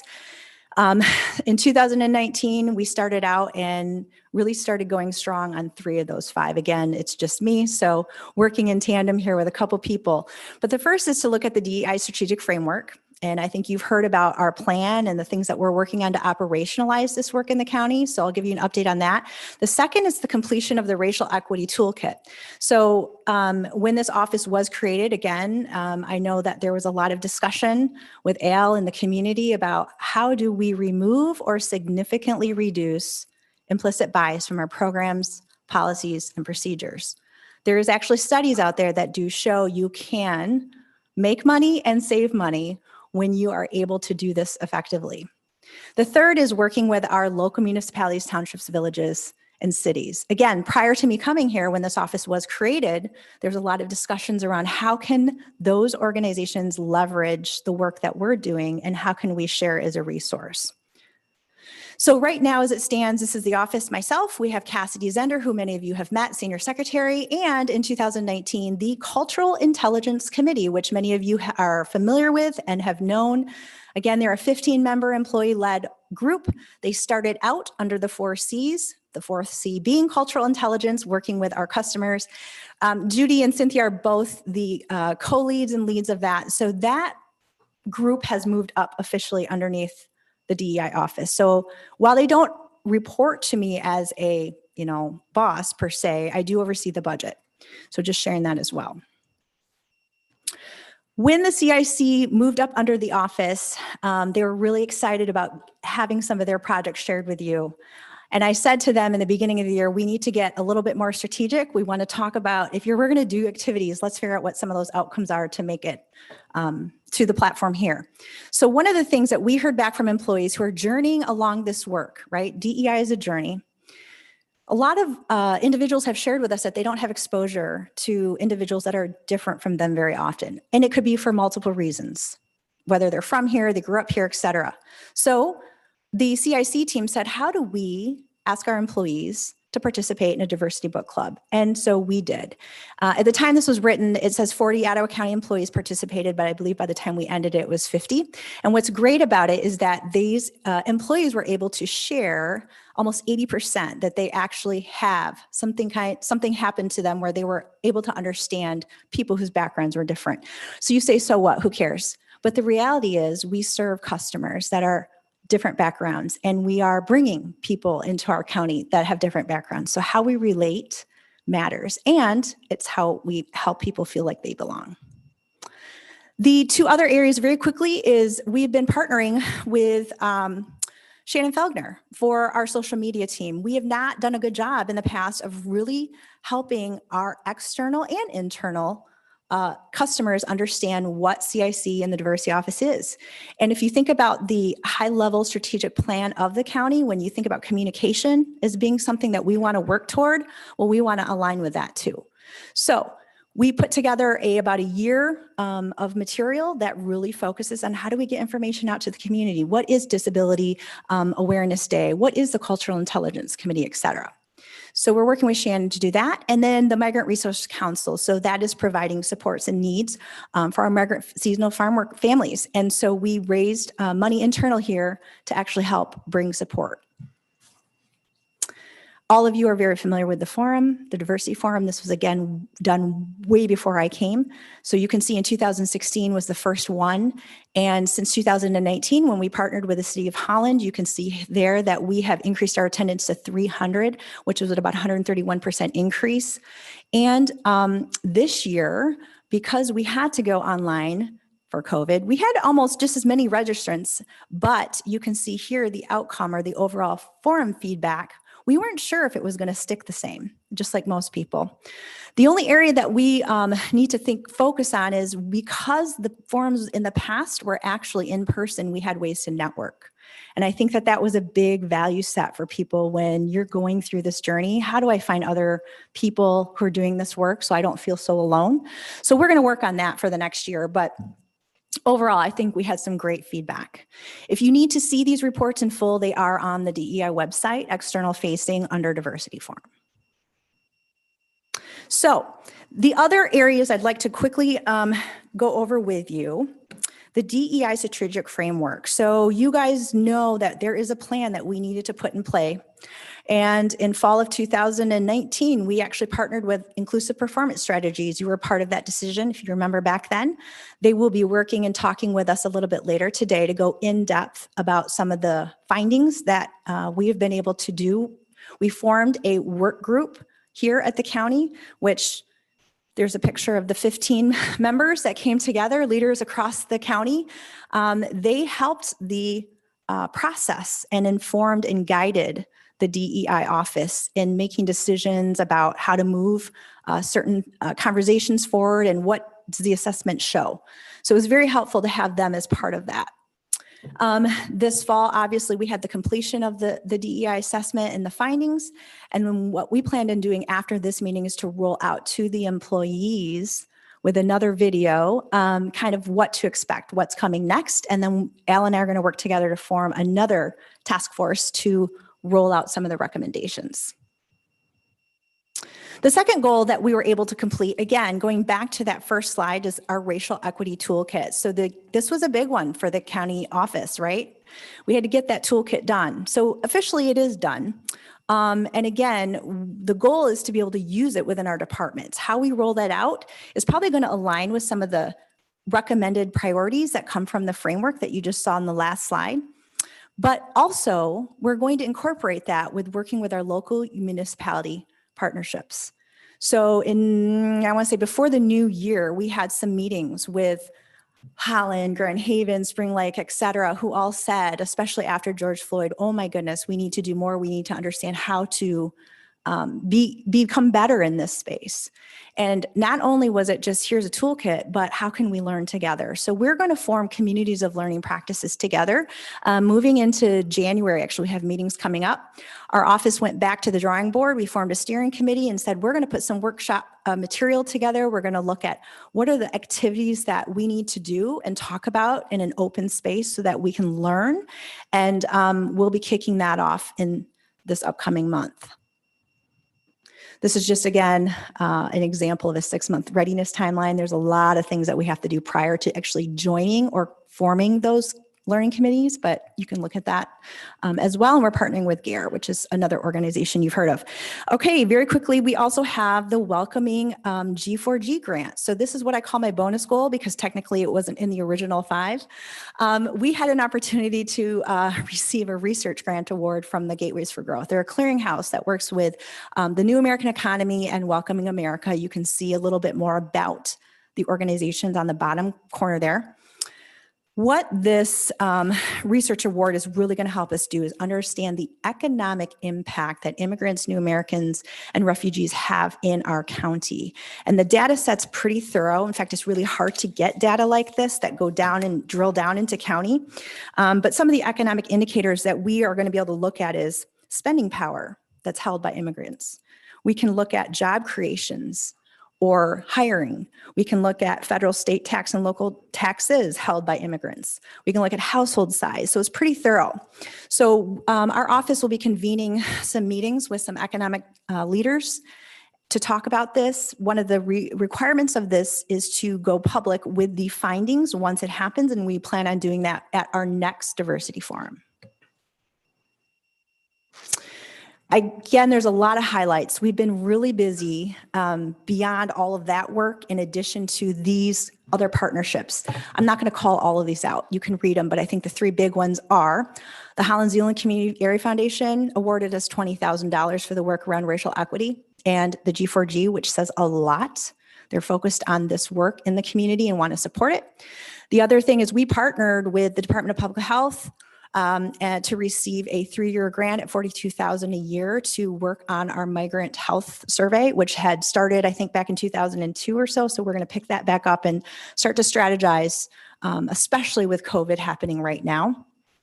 The other grant that we also received, again, DEI office partnered with Ottawa County Recovery Court to, again, figure out a way to bring resources to build equity within the programs so that we're doing this seamlessly in the organization. We published a guidebook with Talent 2025. If any of you are familiar with Talent 2025, they're a nonprofit, actually not in Holland. They do reside in Grand Rapids, but they work with so many CEOs across West Michigan. We have many here, and DEI, or diversity and inclusion practitioners, leaders, is a profession. So we are offering our expertise in that space, and it's been great to see this publication come forward. I won't go through all of these, but I will say one of the things I want to applaud is, again, you've heard about this. We did a panel with the sheriff and Al and, you know, one of our CIC members and Bob, I think, after the aftermath of George Floyd. And I think that to be able to talk about some of those hard things, but also show up as leaders in that space, seeing as our office got multiple calls, was really important. And I'm appreciative of the partnership there as well. And for the MSU extension, Roger, I want to say thank you for the last month and a half, 2 months of us co-presenting to the new commissioners coming in from the state. It's been an honor to be able to hear from you genuinely as a leader in this space and in the county, representing what you do as a commissioner, but also how does that partner with our office. So I just want to make sure you knew that. Thank you. Yeah. And again, we just want to highlight our partners. We have over 50 plus 90, there's a whole appendix full, and it keeps growing. A lot of them are financial investors, which is huge. And so we want to make sure we continue saying our thanks to them. So I think that closes out the annual report part. What I can do is take a few questions, but I'd like to be able to end on the video, if that's possible. I just have, go ahead. Go ahead. You talking to me, Raj? Yes. Oh, okay, great. Hey, Robin, how you doing? Hello, Doug. Going back to the social media, the CIC, is there any plan in the work to get DEI its own social media channels? I mean, I think there's 15 social accounts throughout the whole county. I think residents appreciate having DEI having its own way of communicating under its own banner. The joke I always say is having social media is like having another child. But I understand your sentiment. So I would say this. I think right now, in talking with Shannon and the CIC, what we'd like to do is try to understand what the audience is in the build. And I think that if you are somebody that would like to continue supporting and following and garnering other folks who would be interested, I think it'd be great to have you help promote that if that's something you feel would be of use. And I know there is an application process, so we had gone through that earlier as well, but happy to revisit that if that's something that, the numbers start showing a need and we can Yeah, especially when, we're looking at the annual report and we're seeing, a lot of great information that I don't think the average Ottawa County resident, sees. And, unfortunately, we're all kind of too stuck to our phones, and, that's kind of the way we get information for a large part. So, having a social media channel for DEI for me makes sense. And however I can be part of that, that's great. For your support. Anyone else? I just have a question, Robin. I noticed that under municipal partnerships, that you also have Muskegon. How are they involved? Did you want to answer that, Al? So, because, we're not in the process of annexing Muskegon to Ottawa County. We divided in 1859, and that will probably remain that way. I remember the map. There used to be no Muskegon County, right? So. Well, I think that, when you look at Ottawa County, what's unique about Ottawa County is you have Holland located in 2 counties. Yes. On the east side, you have the east part of the county gravitates more towards Grand Rapids. And having grown up in Grand Haven, it gravitates more towards Muskegon. Yes, and it does. Well, when we were trying to access funding, and I was helping with a grant application, I was at a conference and I was talking to some of the managers, and the Muskegon city manager suggested that maybe they would like to be part of it. And so it's really something that hasn't been resolved as far as how we go forward, and whether they would seek funding from their foundation to maybe be part of a North Ottawa kind of focus group. So those are potential things, but it really hasn't been fleshed out thus far. I just happened to see their logo several times and wondered about that. So Frank, right? That's who it As was. long as the money flows south from Muskegon, we're in good shape, right? Right. We'll take money from any direction. Yeah, that's right. Right. And there is some involvement with them paying as well to play. And then we also have grant opportunities that have been provided to our office specifically for this work. Yeah. So great. That's great. And I applaud you for looking at that too, because a lot of our employees come from that area. A lot of our employers get people from there, and a lot of our citizens work there. So, yeah, thanks. That was back to our co-presentation, Roger. It was great. Okay, so I'm going to take a minute now and switch over to this video that, again, I am so sorry. Yes. Okay, thank you. On that G4G, who collects that data and how they put that together? So I do know that the organization, one of them, I think is the New Americans. I want to double check for you though, Phil, before I open my mouth. They are the ones that put it together, and we are one of 13 this year, but I think they've been around since 2015, and they have, I don't want to say, Jesse, how many do you remember? 70? 71 already. Kent County Grand Rapids already has their plan together. But Phil, what I can do is get you that specific information if you'd like to know more details, because I don't have it here with me. I don't want to give the wrong thing and then get quoted. That'd be interesting. Thank you. Yeah, absolutely. All right. Yeah, I think we're good. Thank you. I think diversity has a lot of different meanings. Diversity means having somebody in the room or around the table with different perspectives. To me, it means variety. It's an understanding of each individual, so knowing that each individual is unique. Equity is the idea of making things equitable for everybody, which is not the same as equal. I heard a great example the other day. Somebody was talking about how equality is when everybody has a pair of shoes, and equity is when people have a pair of shoes that fit. Equity really is just fairness. That might mean that something's provided differently for one group of our community versus others, but that we try to bring everyone to a kind of level playing field. Inclusion means that someone's not just at the table, but their voice is really valued. When I think of inclusion, I think of being able to not only participate, but actually help shape things. As a county organization, as a county department, I think it's really important that we're including people who receive our services, people who work with us, people who are living here and working here. Being able to listen with an open mind, listen to learn, not listen to respond. That's what inclusion is about. Since the creation of the DEI office, I think that office is another step towards really institutionalizing our organization's values of diversity, equity, and inclusion. And the county took the step to put it as an office, not just try to talk about it and intersperse it throughout everything, but they said this is important enough that it needs an office, needs a director, and we're going to care about this work and we're going to name this work. I think that's a big deal. Robin is really active and visible in the community. Whenever I've given her a call, she has been making sure that we're all really looking through our own practices, our policies. I was actually surprised by the decision to invest in someone like her. And what I mean by that is I think it shows it's a huge message about the value they place on doing DEIs, because I knew what Robin was bringing to the table. Our vision is to be a space in which everybody is able to call this place the very best place to live, work, give, and engage. Here at the Community Foundation, we also serve the whole community. And for us, supporting the DEI office was an important step to ensuring that all members of our community have the access to opportunities and can thrive. And we can't do that, and we can't meet that mission without the work of the county and Robin. She's really tapping into each department and helping them understand more about the DEI work. I think that we've all become a lot more knowledgeable, and we've become a lot better networked with organizations that are either doing this work or want to be doing this work, such as many of our local units of government.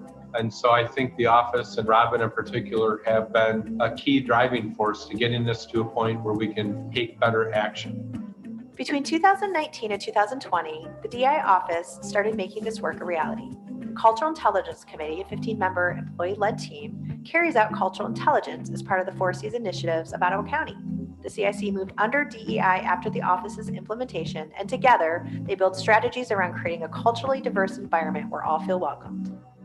Programs that the CIC did in 2020 was we launched a diversity book challenge. We encouraged Ottawa County employees to read a book by a diverse author. Through that program, we had 50 books that were read by Ottawa County employees in 2020. Our biggest program, of course, that we focused on was the Diversity Forum. The Diversity Forum is something that we hold annually. It started with about a group of 25 and it's grown to like 300 participants. We had to switch things up this year because of COVID. We did it virtually, but it was still a success. GARE, which is Governmental Allies in Race and Equity, they came and presented and did a fantastic job on really trying to implement and show people, hey, as a municipality or as a government entity, what can you do to increase your work in DEI and in this space? And I thought the outcomes there, we got really great responses from people as far as what they learned, what they're hoping to implement. Another one of our programs too is the Migrant Resource Council. We have a couple of our gals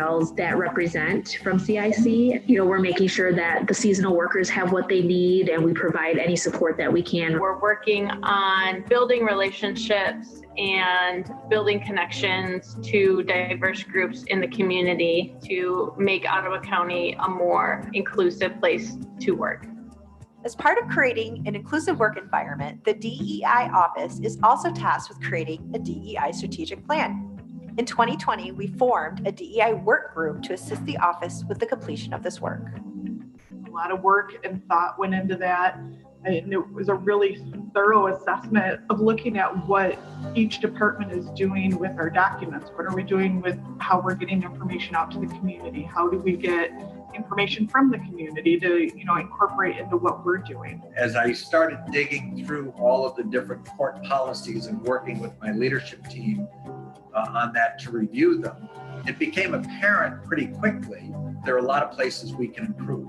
It was really important to get the organization, leadership from throughout the organization together to plot this DEI strategic plan. And I would say along the way, we learned together, and we also had times where we could come together and talk and end up with a direction. I think those to me are the most valuable things that came out of it. The CIC initiatives and the DEI strategic plan outline just a few of the many efforts that took place in the past year and a half. We are very fortunate and thankful to have the support of many Ottawa County employees, businesses, foundations, and local municipalities joining us in diversity, equity, and inclusion work.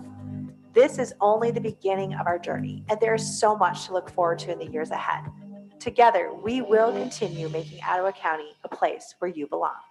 I'm really looking forward to the county meeting their goals. We do have a long-term multi-year grant with the county, which we're really proud to be a part of that development of the office. And of course, we look forward to those partnerships evolving in the years ahead. Very, very much looking forward to being a part of the learning communities for Northern Ottawa County. We, the Communication, are really excited about the DEI's office work around new Americans, and they recently received some funding to be able to quantify the economic impact of new Americans in our community, and also how new Americans strengthen our local community fabric. I think this has helped raise the visibility of how important diversity and inclusion is for West Michigan. Gentex is a company that has international sales. We continue to prefer to have our headquarters right here based in Ottawa County. However, what's going to be required for us is to have a very diverse workforce to support our needs. The DEI office is going to continue to be an excellent resource to make sure that there's not implicit bias running through the work that we're doing. My goal for the next year is that hopefully we work through a lot of our county areas with the big goal, maybe 3 years out, is that we've all kind of operationalized DEI within our county and local government organizations. I would really like to see with DEI that we're communicating with the public and making people aware of what DEI is and ensuring that we're creating a cohesive community that everybody is welcome here. The real test is going to be whether it's going to lead to cultural change, and that takes a while. You don't change in a couple of years. I mean, this is 10, 20, 30 years down the road. I mean, we're started on it, but we're a long ways to go. The journey of 1,000 miles begins with the first step. And the goal we should have as a community is to take initial step. It doesn't have to be perfect, but you have to start somewhere and just learn that we can improve. It's my hope that we can also build the skills needed to support the exciting and messy work of collaborating and working across differences. We need to recognize that we have to work together as commissioners to help Robin with the total employee picture. So we need to set an example. We need to be leaders because this is a county-wide effort. It's time that we try to bring everyone on board with this concept. And how do we do that? I think it's one person at a time. We want Ottawa County to be a premier spot for all types of people.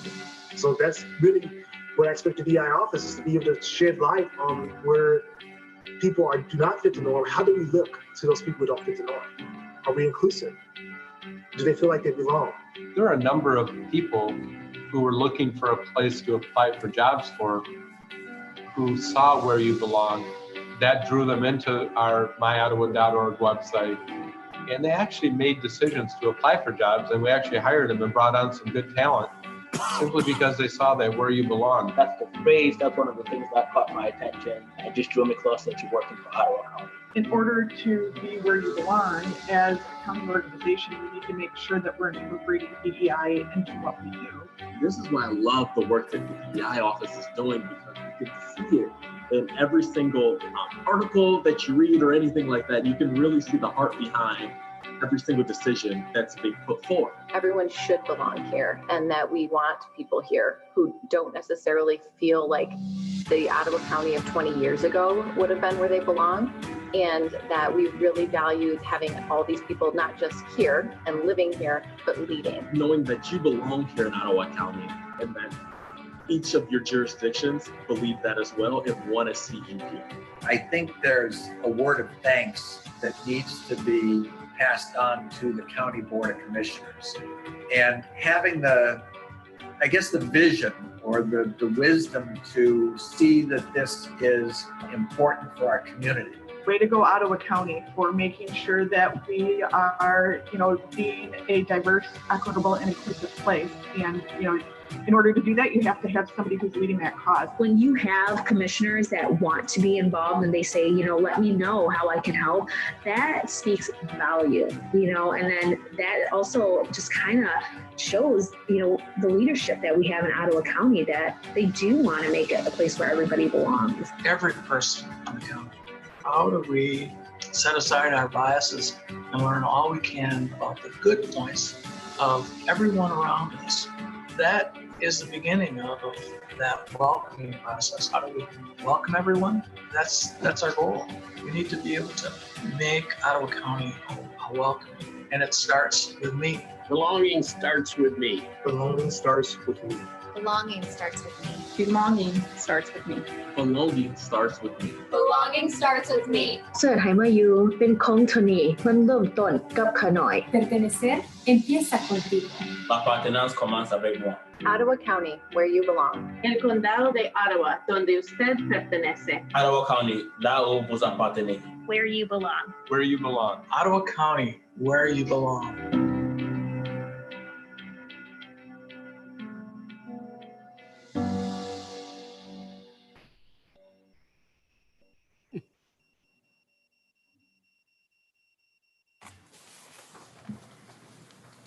Great job. Jesse did the video, so just. All right, with that, our next thing is Ottawa County Parks and Recreation. We'll see if they can do something like this. Jason, you have to follow that. So we'll go ahead and roll our video first, and then I'll entertain questions. So.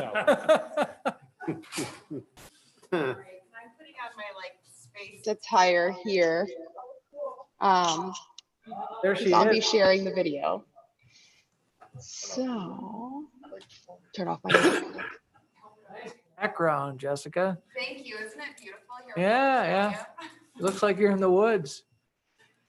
Where I like to be. No, no, no. You'd rather be here. Come on.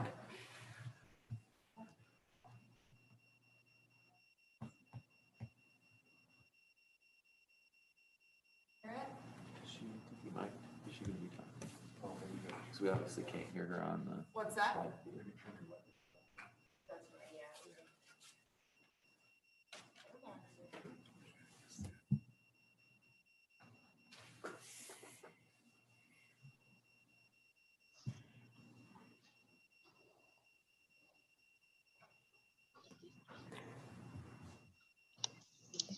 You hear it? Just do that.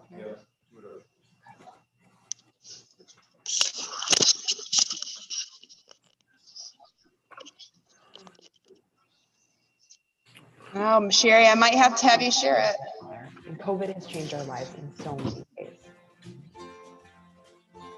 Is it up? 6 feet might be further than you think. This is 6 feet. A silver lining to these strange times has been that our community has reconnected to nature. Collectively, we are venturing outdoors more, whether it's alone for solace at the end of a stressful day or with our families to burn off some pent-up remote learning energy. Whatever the reason, we are so happy to see our community opt outside more often. And science has shown we'll be happier and healthier for it. Despite extremely high water levels and drastically smaller Lake Michigan beaches, we still welcome many visitors to the lakeshore this summer. Although it did not deter many from enjoying the lake, the high water level has left its mark and there is work to be done when the lake recedes. At the intersection of two major greenways, the Grand River. There we go. Cool. All right. Try to make Is it on easier. share? Doesn't always work, right? 2020 has certainly been a year like no other, and COVID has changed our lives in so many ways. 6 feet might be further than you think. This is 6 feet. A silver lining to these strange times has been that our community has reconnected to nature. Yeah. Collectively, we are Volume. venturing outdoors more, whether it's alone for solace at the end of a stressful day or with our families to burn off some pent-up remote Can you learning put energy. her microphone right by it? Whatever the reason, we are so happy to see our community opt outside more often. As science has shown, we'll be happier and healthier for it. Despite extremely high water levels and drastically smaller Lake Michigan beaches, we still welcome many visitors to the lakeshore this summer. Although it did not deter many from enjoying the lake, the high water level has left its mark and there is work to be done when the lake recedes. At the intersection of two major greenways, the Grand River and Lake Michigan coastal greenways, planning for the future of Ottawa Sands was in full swing. Its location and features creates an opportunity for a unique regional destination that could inspire future nature lovers for generations. Further south along the lakeshore in Holland, the first year of operation at the Ottawa Beach Marina located on Lake Macatawa was successful. Despite COVID restrictions, the historic Ottawa Beach Society was able to showcase its newest exhibit at the Pump House Museum and Learning Center, Holland's earliest amusements. Don't worry, if you miss it this season, you'll be able to see it next summer. Late in the year, we partnered with the Macatawa Area Coordinating Council to develop a lakeshore cleanup coalition with funding from the EPA to help clean up our beaches. This partnership will continue into the next year. I came out today because I wanted to help out the local beaches around Ottawa County, and I wanted to help out the environment do something good, because coming out here and cleaning the beach made me feel like I was actually getting out in the community and doing something that will benefit the planet. And I think it's really important to get my generation, especially, to get out and clean, because the world falls in our hands next, so we need to step up and help it out. Collaboration with our partners continued for the Macatawa Greenway Trail 2.0, including work to secure the route for a 30-mile multi-use trail near the river through the entire Greenway corridor. In the last year, staff and volunteers completed many improvements at various parks in this watershed, including Upper Macatawa Natural Area and Pawpaw Park. Significant progress was made along the Grand River Greenway in developing the Idema Explorers Trail, including the acquisition of new properties and construction of new segments of trail in the Jensen area. Staff continues to work diligently to secure easements needed for future development. None of this would be possible without the support of the Ottawa County Parks Foundation and their generous donors. A number of large-scale restoration projects have taken place along the Grand River Greenway as well. We began oak savanna restoration at Stearns Creek Park, where there are many signs of this once abundant ecosystem. We are hopeful that with more light, these plant species and the wildlife they support will return. Fish habitat, bioconnectivity, and bank stabilization were improved at Riverside Park. Solving these ecological issues will also solve a flooding issue across the road that has blocked visitor access for many years. Housed along the Pigeon River at Hemlock Crossing Park, our nature center celebrated its 10th anniversary.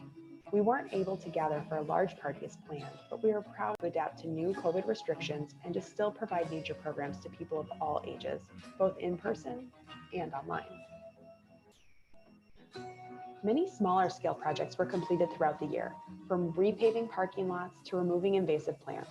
While these tasks are smaller in scope and may not be quite as exciting, they are crucial to maintaining our high standards and keeping our parks open 365 days a year.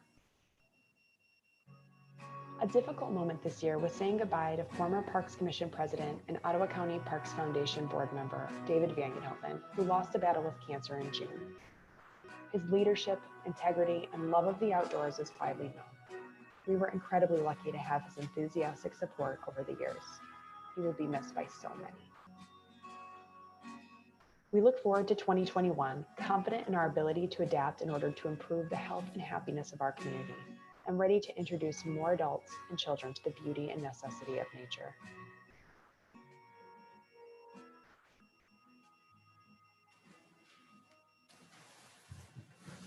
That's probably the quietest you've ever heard my voice. So we'll make sure that everybody has that link so you can watch it.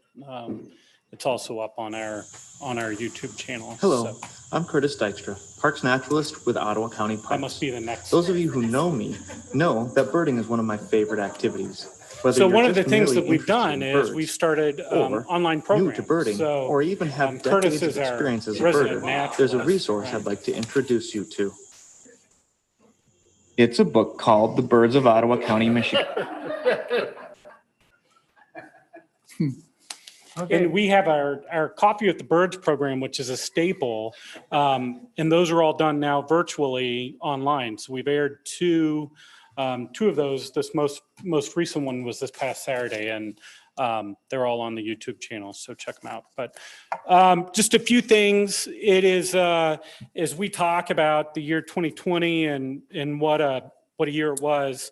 There was a point where I said, well, at least we aren't talking about high water. But we're still talking about COVID and high water. So hopefully our future will move past those. But the as March came along and we hit COVID and everything closed down, people flooded to our parks. So we saw 300 to 500% increase in attendance in our county parks here in Ottawa County. So that's from Google's mobility data. And there's a little link on that in our our annual report. And some of the important thing to say is the staff who are really our unsung heroes. So our operations staff didn't miss a day, keeping the parks open and safe. Our management team really, every time there would be a new executive order and we would try to read through and understand and apply that to our daily operations. And then really critical thinking and trying to figure out creative ways to keep the parks open. There's at one point in time that our county parks here were the most talked about issue on social media during those early days of social media because they were so well attended.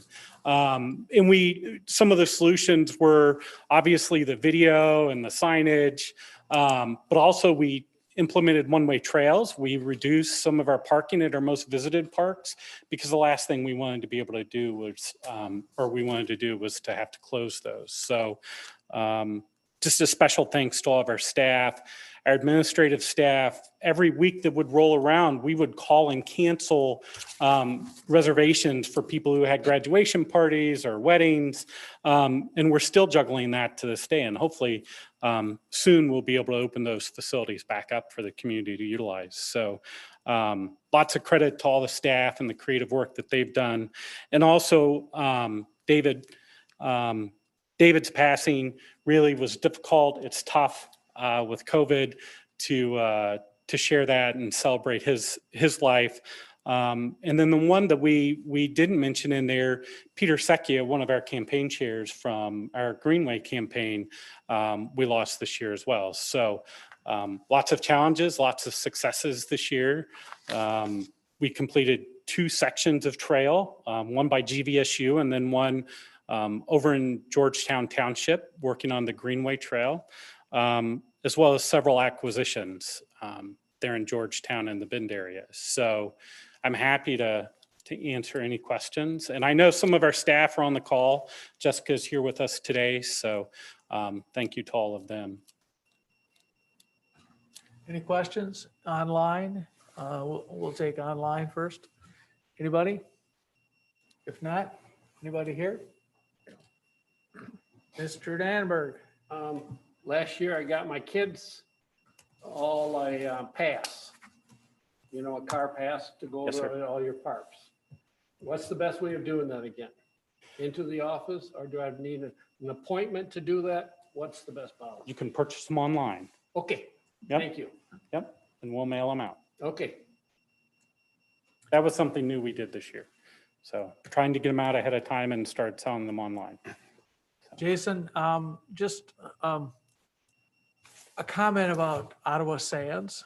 I've heard this from several people that are my age. It's difficult to walk there sometimes around some of the areas because it's difficult to walk on some of the path. Is there any thought given to using wood chips in some of those areas so that it might be easier to walk around the lake? Well, I'm not sure. I think the long-term solution is a solid surface. So we're just had wrapped up our master plan and it calls out ADA accessible paths up to the lake and then around the lake is phase 1. Okay. So Well, definitely it's over a mile hike around the lake, and it is the last time I did it, actually my knee was pretty sore by the time I was done. Well, you get about halfway, you think, oh, that's not that far, and it's deceiving. I think it's a long about way. an 80-acre lake. I took the longest route around. Yeah. Then I also noticed that there was a lot of people that must be thinking the same thing I am, because if you look alongside the trail, there's a path on both sides of harder ground where people are walking through the grass. Yep. And it started out really narrow, and as people have really used it, it's widening. Yeah, really working on improving that trail will help with some of that breakdown and erosion. Yeah. Yeah. Okay, thanks. And we'll be sharing shortly that master plan as we have the final bound document. We'll get that out to all the board members here as well. Okay. Yes, great. Mr. Chair, if I can, I did mention this to Jessica before the meeting started. The winter brochure they put out was spectacular. Yes. I mean, if you're looking for something to do for a day out, a night out, or take your kids, grandkids, or significant other, whatever, there's just so many things to do with this winter brochure, and a great job of putting this thing together. This is a good article. And we'll get those in all of your mailboxes, so you'll all have them. Good. All right. Anyone else? Thank you, Jason. Thank you. Thing is a report by County Administrator. Just a couple comments today. I'd like to congratulate both Robin and Jason on their annual reports. I think they did a tremendous job. They're both part of that class of leaders, administrators that we brought on when we had a number of retirements a couple years ago. Robin, of course, was tasked with creating something out of nothing, and I think has done a tremendous job of that. Jason had a completely different task, replacing an icon, John Schultz, which I think he just kind of came in and established his stride and has established himself as a great leader of the Parks Department. And I will say, I am very impressed that he made it today after Ohio State's historic loss last night. National championship. Yeah, I don't know. Okay. Also, just wanted to mention, we are planning to seek another 2-month extension of the local declaration of emergency at the next board meeting.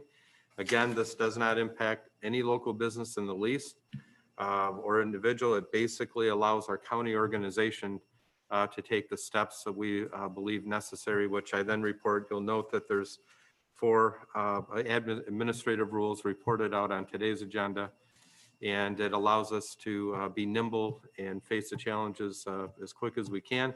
Obviously, we're all looking forward to a time, hopefully in the next few months, where we don't need to do this anymore. And I think we'll all be very happy when that day comes. But I'll also note that I responded to a question on the listserv about how counties are handling some of these things. And I did get a number of requests from other counties for copies of our local emergency orders. So I wouldn't be surprised to see others maybe emulate how this board has chosen to face the crisis, at least in this way.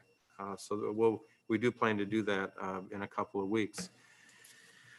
So just a lot of busy administrative work going. HR is busy getting those 7 contracts and manuals in place after completing those by the end of the year. So congrats on that. I know that Karen and her team are working to try to get all the various grants that were supposed to have been spent out and money given to us by the end of the year.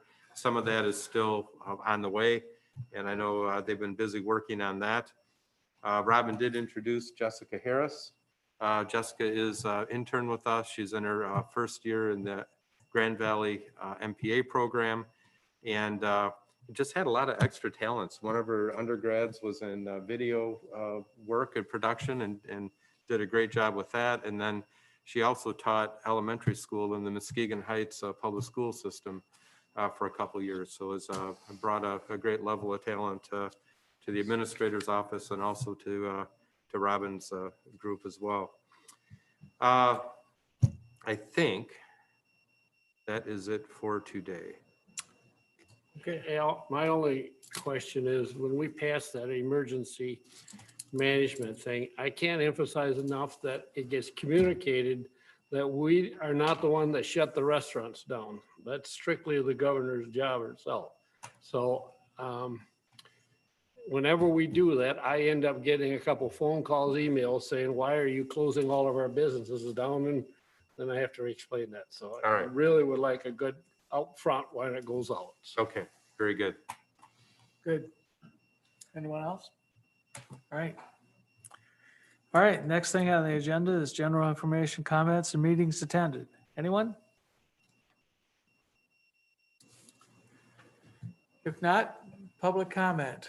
Second time that anyone can address the commission from the public. Is anyone interested in doing that at this time? If not, do we have anyone online? No, sir. Okay. Then I will ask for a motion to adjourn. Motion to adjourn. Support. Been moved and supported. Comments or questions? All in favor, say aye. Aye. Opposed, same sign. Thank you. We're adjourned. Work study. Let's take a 5-minute break, and then we'll go into our work session.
What's up, Randy? It looks like we're the only ones here.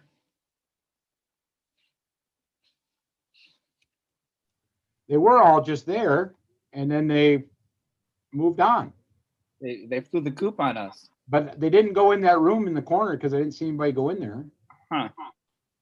And I'm thinking they have to stay in this room for social distancing. So I do see some reflection in the glass by Greg's Square. So there may be some people standing in the room yet. There you go. But how's everything going? Sounds like you're doing okay business-wise. we're hanging on. You know, I mean, we're reinventing the way we do stuff. Sure. You know, it's definitely not the same as it was a year ago. Right. Definitely not. But yeah, last night I was watching the news and I was watching all of these vaccination centers on NBC, and they were showing pictures in the stadiums and gymnasiums and stuff where they were going to do these and vaccinations. And then I'm like, God, you know, that protection barrier we built for the election, we revamped it already today, and we're going to market it now to the vaccination centers because it saves lives. It's perfect, you know.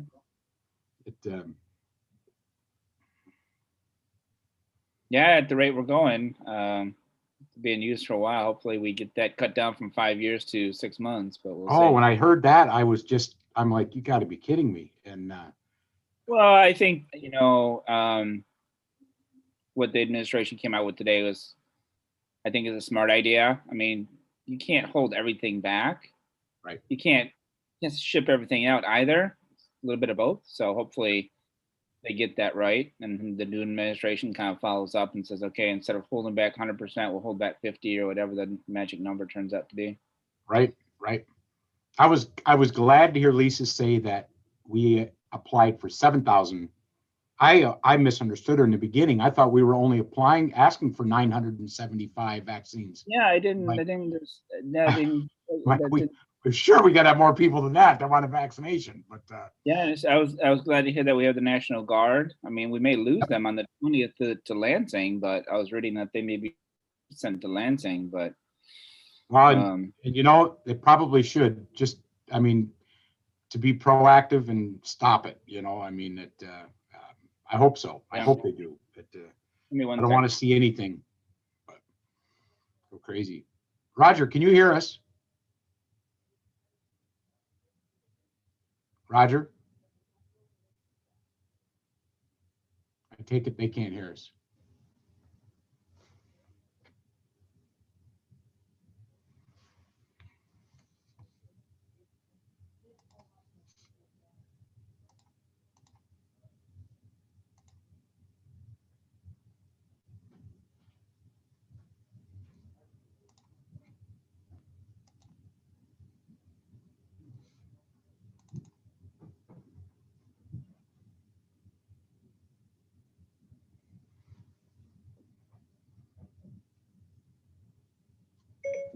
I am in a meeting, but you should have received an email with the tracking numbers.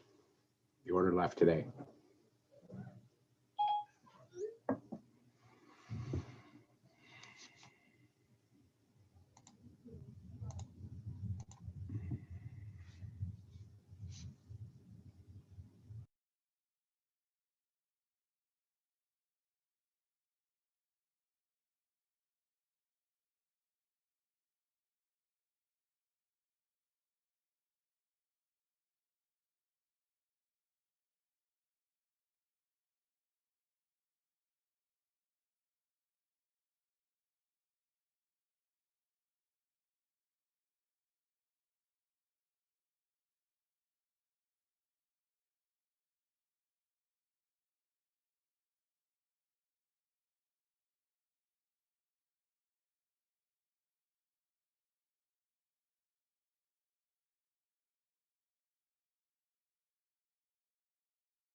Be connecting with IT, right, guys, to Yes.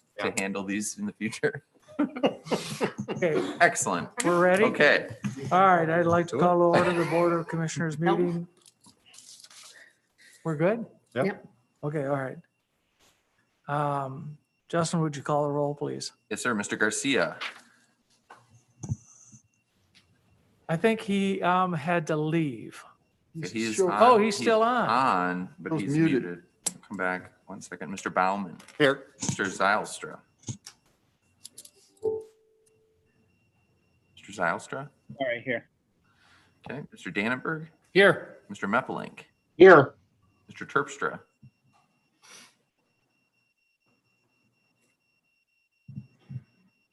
He does not look like he's on. No. Okay. Mr. Holtblur.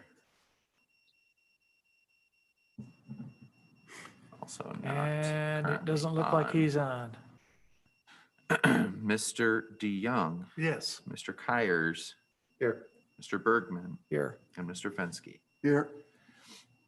Mr. Garcia. Mr. Garcia said he was going to go black after 3:30, so Okay. it looks like he is black. So I'm not sure if he's on or not. I would assume that he's not, but he's Do still have a quorum. still shows that he's on. So anyway, work session, public comment, communication from staff, public comment. Is there anyone in the public that wants to? Is there anyone online that would like to comment? No, sir. At this time.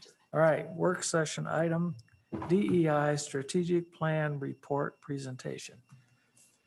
That would be you, Robin.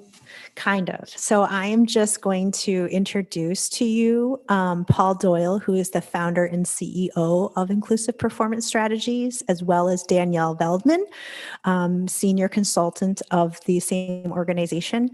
Both of them, as you know, started out with us in January of 2020, and they've worked with us for a good 6 to 9 months around putting together this DEI strategic framework. And they're going to walk through, I had it on here, the purpose of the engagement, the activities that were conducted, and then the domains and the assessment, and then do a Q&A. So it'll be brief, but want to make sure you guys have an opportunity to connect with them. So I'm going to turn it over to both Danielle and Paul, I believe. Great. Can you hear me? You put everyone, Yes. Can you put just those two on the screen for us? Let me do that. Here we go. Oh, we got one. And then the other person as Nope, well? can't do that. You can't do that, okay, all right. Nope. Okay, The speaker will be viewed. go ahead. Okay. Well, great. Thank you for giving us opportunity to engage and to come to your meeting and share this information with you. It's been quite the journey trying to accomplish this work, especially during a pandemic, but I believe we did. We met the objectives. We had a great leadership of Robin and her team, and also Al's leadership is very much appreciated.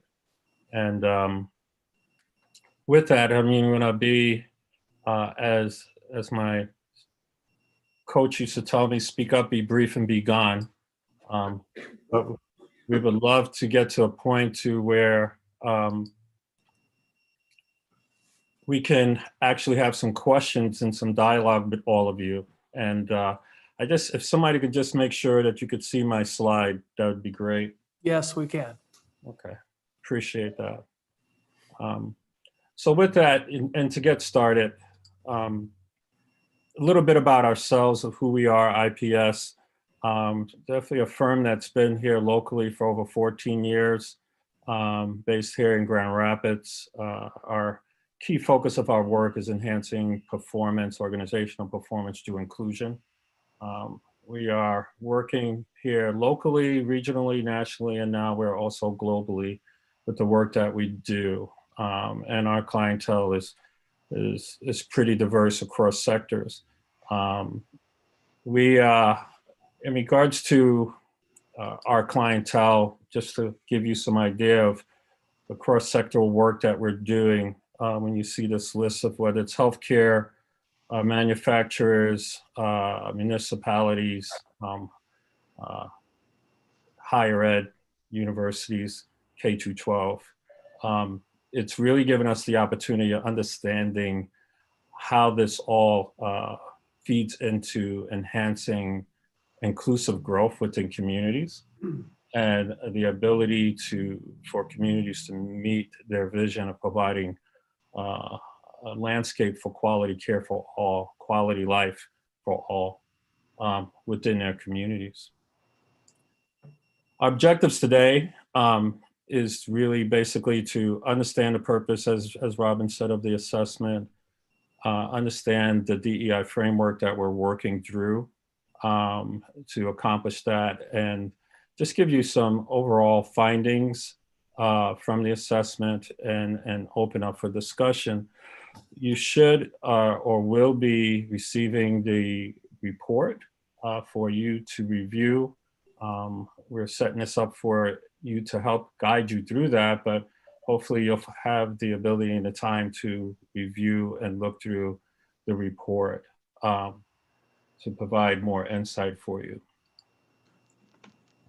The assessment, again, purpose-wise, and want this to be clear, is the purpose of this assessment and where we're going is to understand Ottawa County government's current organizational capacity to reflect best practices for municipalities in fostering an equitable, diverse and equitable and inclusive work environment, DEI, work and service environment, and then to provide recommendations to enhance that, the DEI structure building. And we're emphasis on structure because we work from a philosophy and methodology in which we look at things from a structural to a process to an output. And the reason for that is that many times work that's done in this area involves a lot of activities that are not based on structure and has not been established through a solid structure. For therefore, the measurable impact or the sustainability is always limited. And we're wondering what we're really trying to implement and to what end. With that, the objectives, again, in regards to the assessment was for us to gain a real good understanding of that current state of all existing DEI-related efforts that Ottawa County government was facilitating. We wanted to be able to gather perspectives from relative internal and external stakeholders in regards to DEI manifesting within the county government, and then identifying opportunities and gaps to support development of implementing strategies through a framework for Ottawa County government. With that said, our process, it gave us the ability to obtain the qualitative and quantitative data that we required back in May, July. I believe this has been over a year now, of looking through a document audit in which information was provided to us across departments within the Ottawa County government. Also, we did a survey in which we obtained a good sizable amount of responses within the organization, and then did staff follow-up with that, with Robin's help and leadership, and being able to do that with listening sessions that was also facilitated. So we felt we obtained a real good capture of data that gave us a baseline of information that we could utilize within a synthesis of coming up with findings and recommendations. Some things to clarify, do's and don'ts in regards to this assessment, because I think it's important for people to understand and individuals to understand what this actually, what's the meaningful use of it and what it does not do. It does not evaluate the performances here of any specific department. That wasn't the objective. It does highlight, though, best practices from departments that had provided information or to the report, and that was cited. The does provide in-depth insights from the staff perspectives as it related to the areas and focuses and the key performance indicators that we had aligned with this assessment, but particularly across leadership, gender, and department. It does not provide, department-specific recommendations based on that. That is something that we feel it would be more effective by initiating through the framework development and implementing strategies that specific departments can align with after those are established and be able to feed up to because of the different natures of work that departments bring to the space. And then it does provide, again, county government-wide recommendations for that to happen, and then to be able to reference the document, which this is designed to be a resource and a reference document for framework development. We do not develop material for it to be in a binder or to catch dust on someone's shelf. It's to be utilized as a tool. And it is our intent, and hopefully what we provided, which altogether with appendices came to about 145 pages of information that we are presenting to Ottawa County government for utilization. So, with that, going back here, I'm going to just turn it over to my colleague.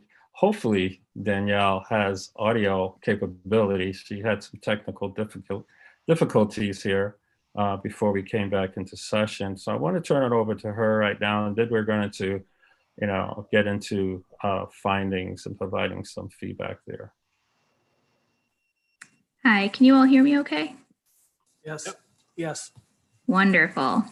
Okay, you had to switch laptops. We had to do all sorts. That's the world we're living in right now. It's really nice to see all of you. Thank you for taking the time to have us as we present this really critical information. We're really looking forward to seeing the next steps that the county takes. So, like Paul said, hold on. Can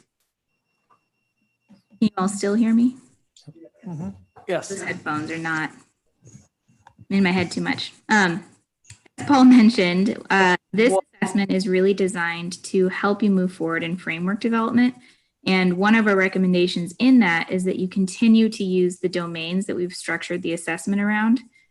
These domains have been created, one, based on our own expertise, our own experience in creating frameworks across all of our clients, but two, also after doing some specific research into municipal best practices and looking at other counties who have, at least one trait in common with Ottawa and some of the areas of focus that they have, and bringing that into this process as well. So you can see that we've got 9 different domains or areas of focus for the work.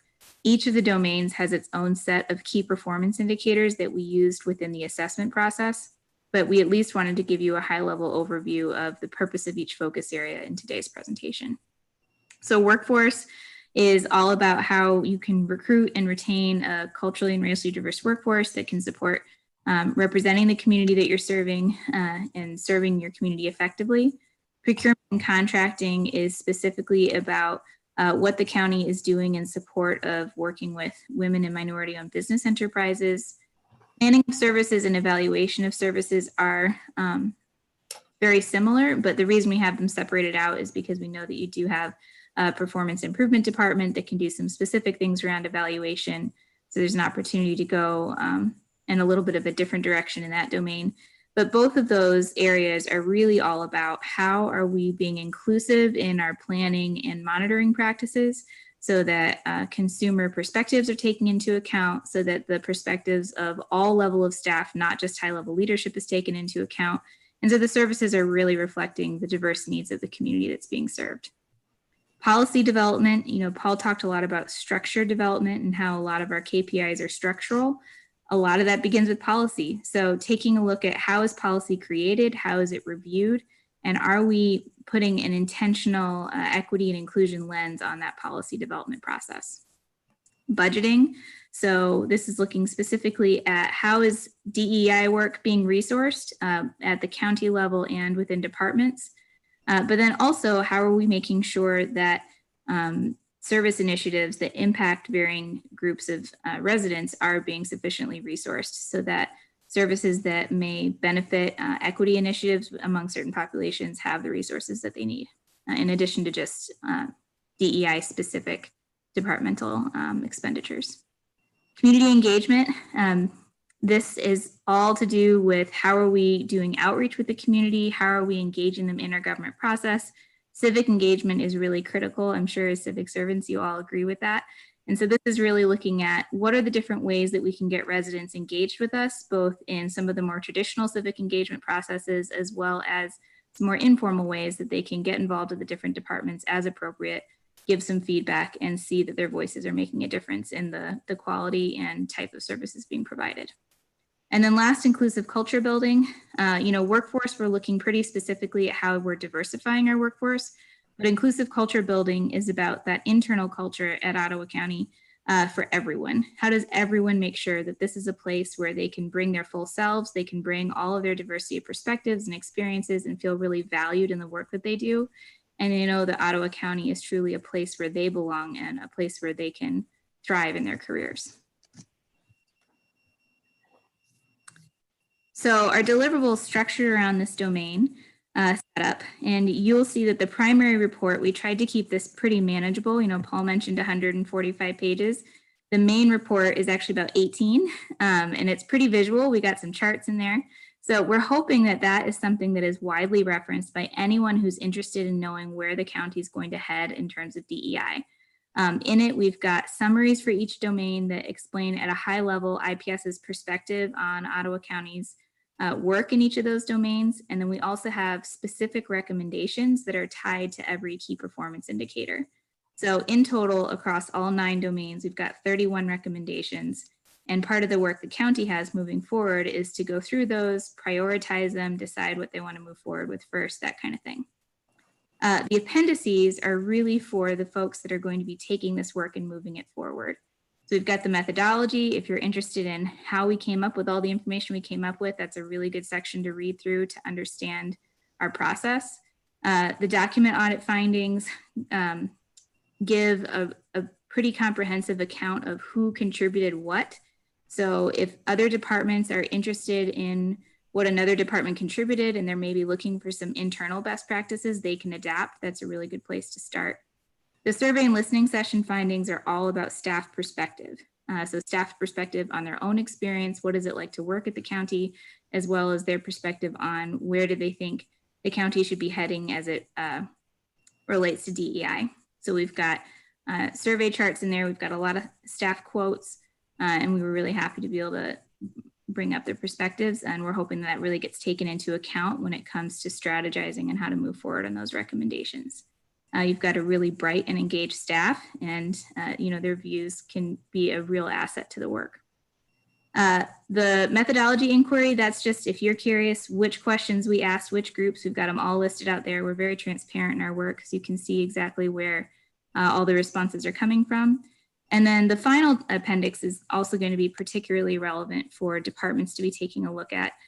We broke down the survey results by department so people can see in aggregate, how did their staff respond to the questions in comparison to some of the other departments. And then we also gave some aggregate visuals of every survey question for all staff responses. And we provided a comprehensive list of all open-ended comments, so long as those comments didn't, we tried to maintain confidentiality and anonymity. So we're about to get into the findings. Like I said, we have 31 specific recommendations, but we do have some overall findings that we felt would be useful to bring up at the commissioner level for you all to consider. So as you're reading through the report, it's important to notice that unsurprisingly, because this is such a decentralized organization, every department's capacity to meet the structural KPIs varied significantly. So there's some departments who have put a lot of intentionality into this work. for a while or even recently. And there's some departments who are just starting out or they're just starting to think about these things. So because of that, there's some pretty significant variances when it comes to whether departments are meeting a particular KPI or not. On that note, there are a lot of departments that have pretty promising practices that either they directly know they're related to DEI because that's what they've been trying to accomplish, or they're doing things that we're like, wow, that's really promoting an inclusive work environment, whether they were intentional on that or not. And so again, that appendix, the doc audit appendix is going to be a really great place to be able to pull out what some of those promising practices are and help them spread to other areas across other departments. So again, because of the nature of a county government, we recognize that there's opportunity for Ottawa County to consider when can they put in county-wide policies and procedures that can be standardized across every department.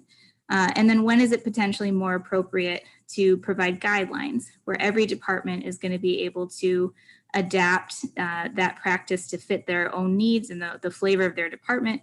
But what the county can provide is some support and some guidelines around what doing that practice really well might look like. So they have a starting place.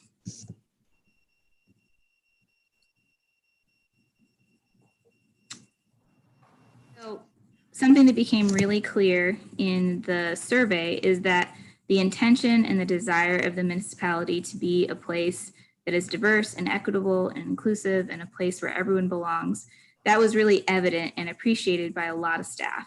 So we've got some charts and some comments in the full report that demonstrate that. And I think it's particularly interesting to note that that's very true of senior leadership. So we had people mark in the demographics what their leadership level was. And the folks that were least likely to sort of demonstrate that awareness about the county's intentions were the more ground level staff. So that really indicates that there's high level executive leadership is really committed, and there's opportunity to be a little bit more clear in communicating to some of the more ground level staff what that commitment looks like and how that translates into the day-to-day operations of the county. There were also some comments, and this happens in every organization we work with, that made it pretty clear folks have some misconceptions about what DEI work means. You know, there's some perhaps fears or apprehensions that it's talking about favoritism or unfair advantage. And really what that's indicating to us is that there's just opportunity to be really clear about communicating the overall value of DEI work to everybody in the county, and just to be really clear about what it is and isn't. And we really feel like as this work rolls out, as the framework gets put into place and people start to both see and feel the strategies come to life, a lot of those apprehensions are going to be addressed.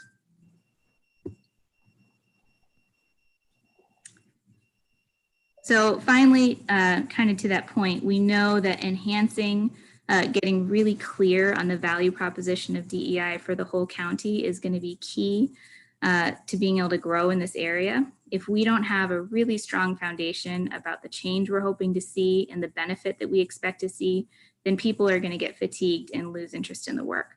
So defining that why, WHY, as Paul likes to say a lot, is really critical and a big first step. And then finally, equipping staff to support DEI is going to be really essential to supporting equitable accountability. It's wonderful that Robin has the position that she does and that there's a designated office for this work, but we know that that role needs to be more about guiding and facilitating and not about leading alone. It's going to take every department, every person in their own role has a job to play in this. And we know that spreading that mutual accountability and providing some support and some expectations on what that's going to look like is going to take the county pretty far in this journey. I would just emphasize here on this area, these findings around value proposition and equitable accountability, and doing this work and understanding the importance or the impact this really has. This is where really you're beginning to get to the core of what keeps momentum and keeps facilitating sustainable growth in this area. For people to understand down to the point of what their role, how their role contributes to it, how their specific attitude, knowledge, and skills contribute to this work is really essential. Over time, organizations have spent a lot of time and effort into, training and to, communicating their commitment and their intent around this. But being able to provide structure and construct is really the key to making this happen and moving forward within an organization. And not for it to be, the tendency is to look at this from an HR-centric standpoint, in which the real goal is to integrate this within the DNA of an organization to where it becomes a way of being, almost as natural as the air you breathe and the water you drink.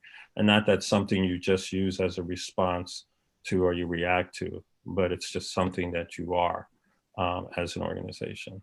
So I just wanted to emphasize that.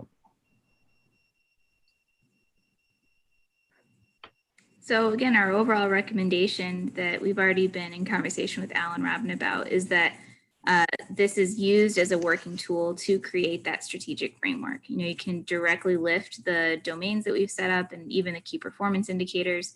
We used quite a few KPIs in the assessment, and in the report, you'll notice in those first 18 pages, we pared them down slightly to focus more on what we think Ottawa County could most benefit from moving forward on in the near future.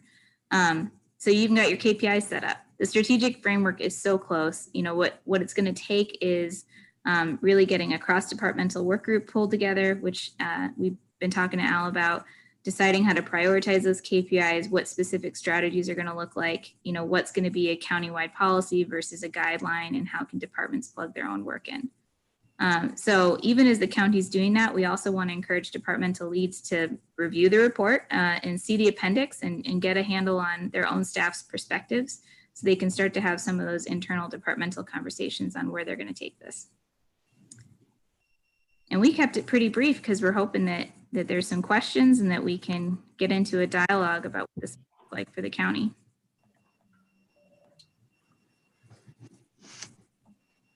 Okay. Anyone have any questions? I'm going to suggest, because of the time and the fact that we've been sitting here for a long time, if people have questions, I would hope that they would direct those to Robin, and perhaps you could get those collectively together and get the responses to us, because we've been here for quite a while, and we appreciate the fact that you've been here and you've been patiently trying to get back on. No, I can do that, Would that Roger. be all right? And Danielle and Paul, do you have anything? Will that work with you, or how are you feeling? No, that's fine. If you want to take time to review the report, and maybe you do have some questions you want to direct back to Robin that we can support through her in responding to. Just happy to have an opportunity to just go over this information with you. Perfect. And then would we get the PowerPoint as well, Paul and Danielle, that we can send out back to these guys as well? Yeah, we could share that. Great. And everyone does have the report, right? Mm-hmm. Okay. Yes. Memorized, right? Page 5, line 3. Yes. Okay. I just want to just again commend you all for taking this step forward and moving this along within Ottawa County government. Key to this work, and it's a mantra of mine, is it involves progressive improvement, not postponed perfection. And with that said, there's not one quick move to make progress in this. So to look at this as just continuing moving forward in this journey is really key to this work. And I want to commend you all for taking this step.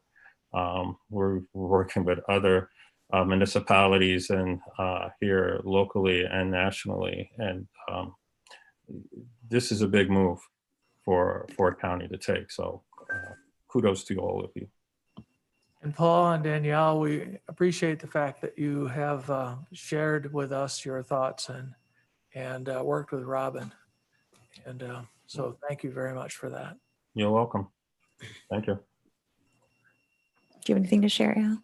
final No, I thoughts? think this has been it's funny when you look at the last year, because it feels like a year ago when we started was 100 years ago. And when you look at something we do every 2 months, the board has renewed the emergency and said, wow, where did 2 months go? It's gone so fast. But truly, I'd like to thank Paul and Danielle. I think they did a marvelous job of leading the effort and facilitating.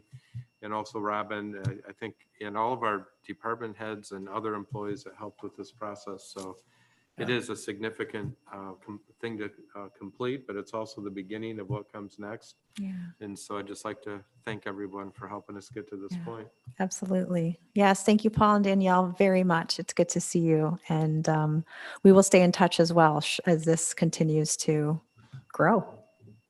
Sorry, we had the issue with Danielle getting crashed on on the board, party. but you made it. So thank you very much. Yeah. No problem. Great. It happened. All Thank you. right. Thank you, guys. All All right. right. Robin. Talk to you soon, Robin. Bye. Absolutely. Bye. All right. Thanks. With that, public comment. Anyone from the public? If not, I'll entertain a motion to adjourn. Moved. Support. Move and support. All in favor, say aye. Aye. Opposed, same sign. Thank you.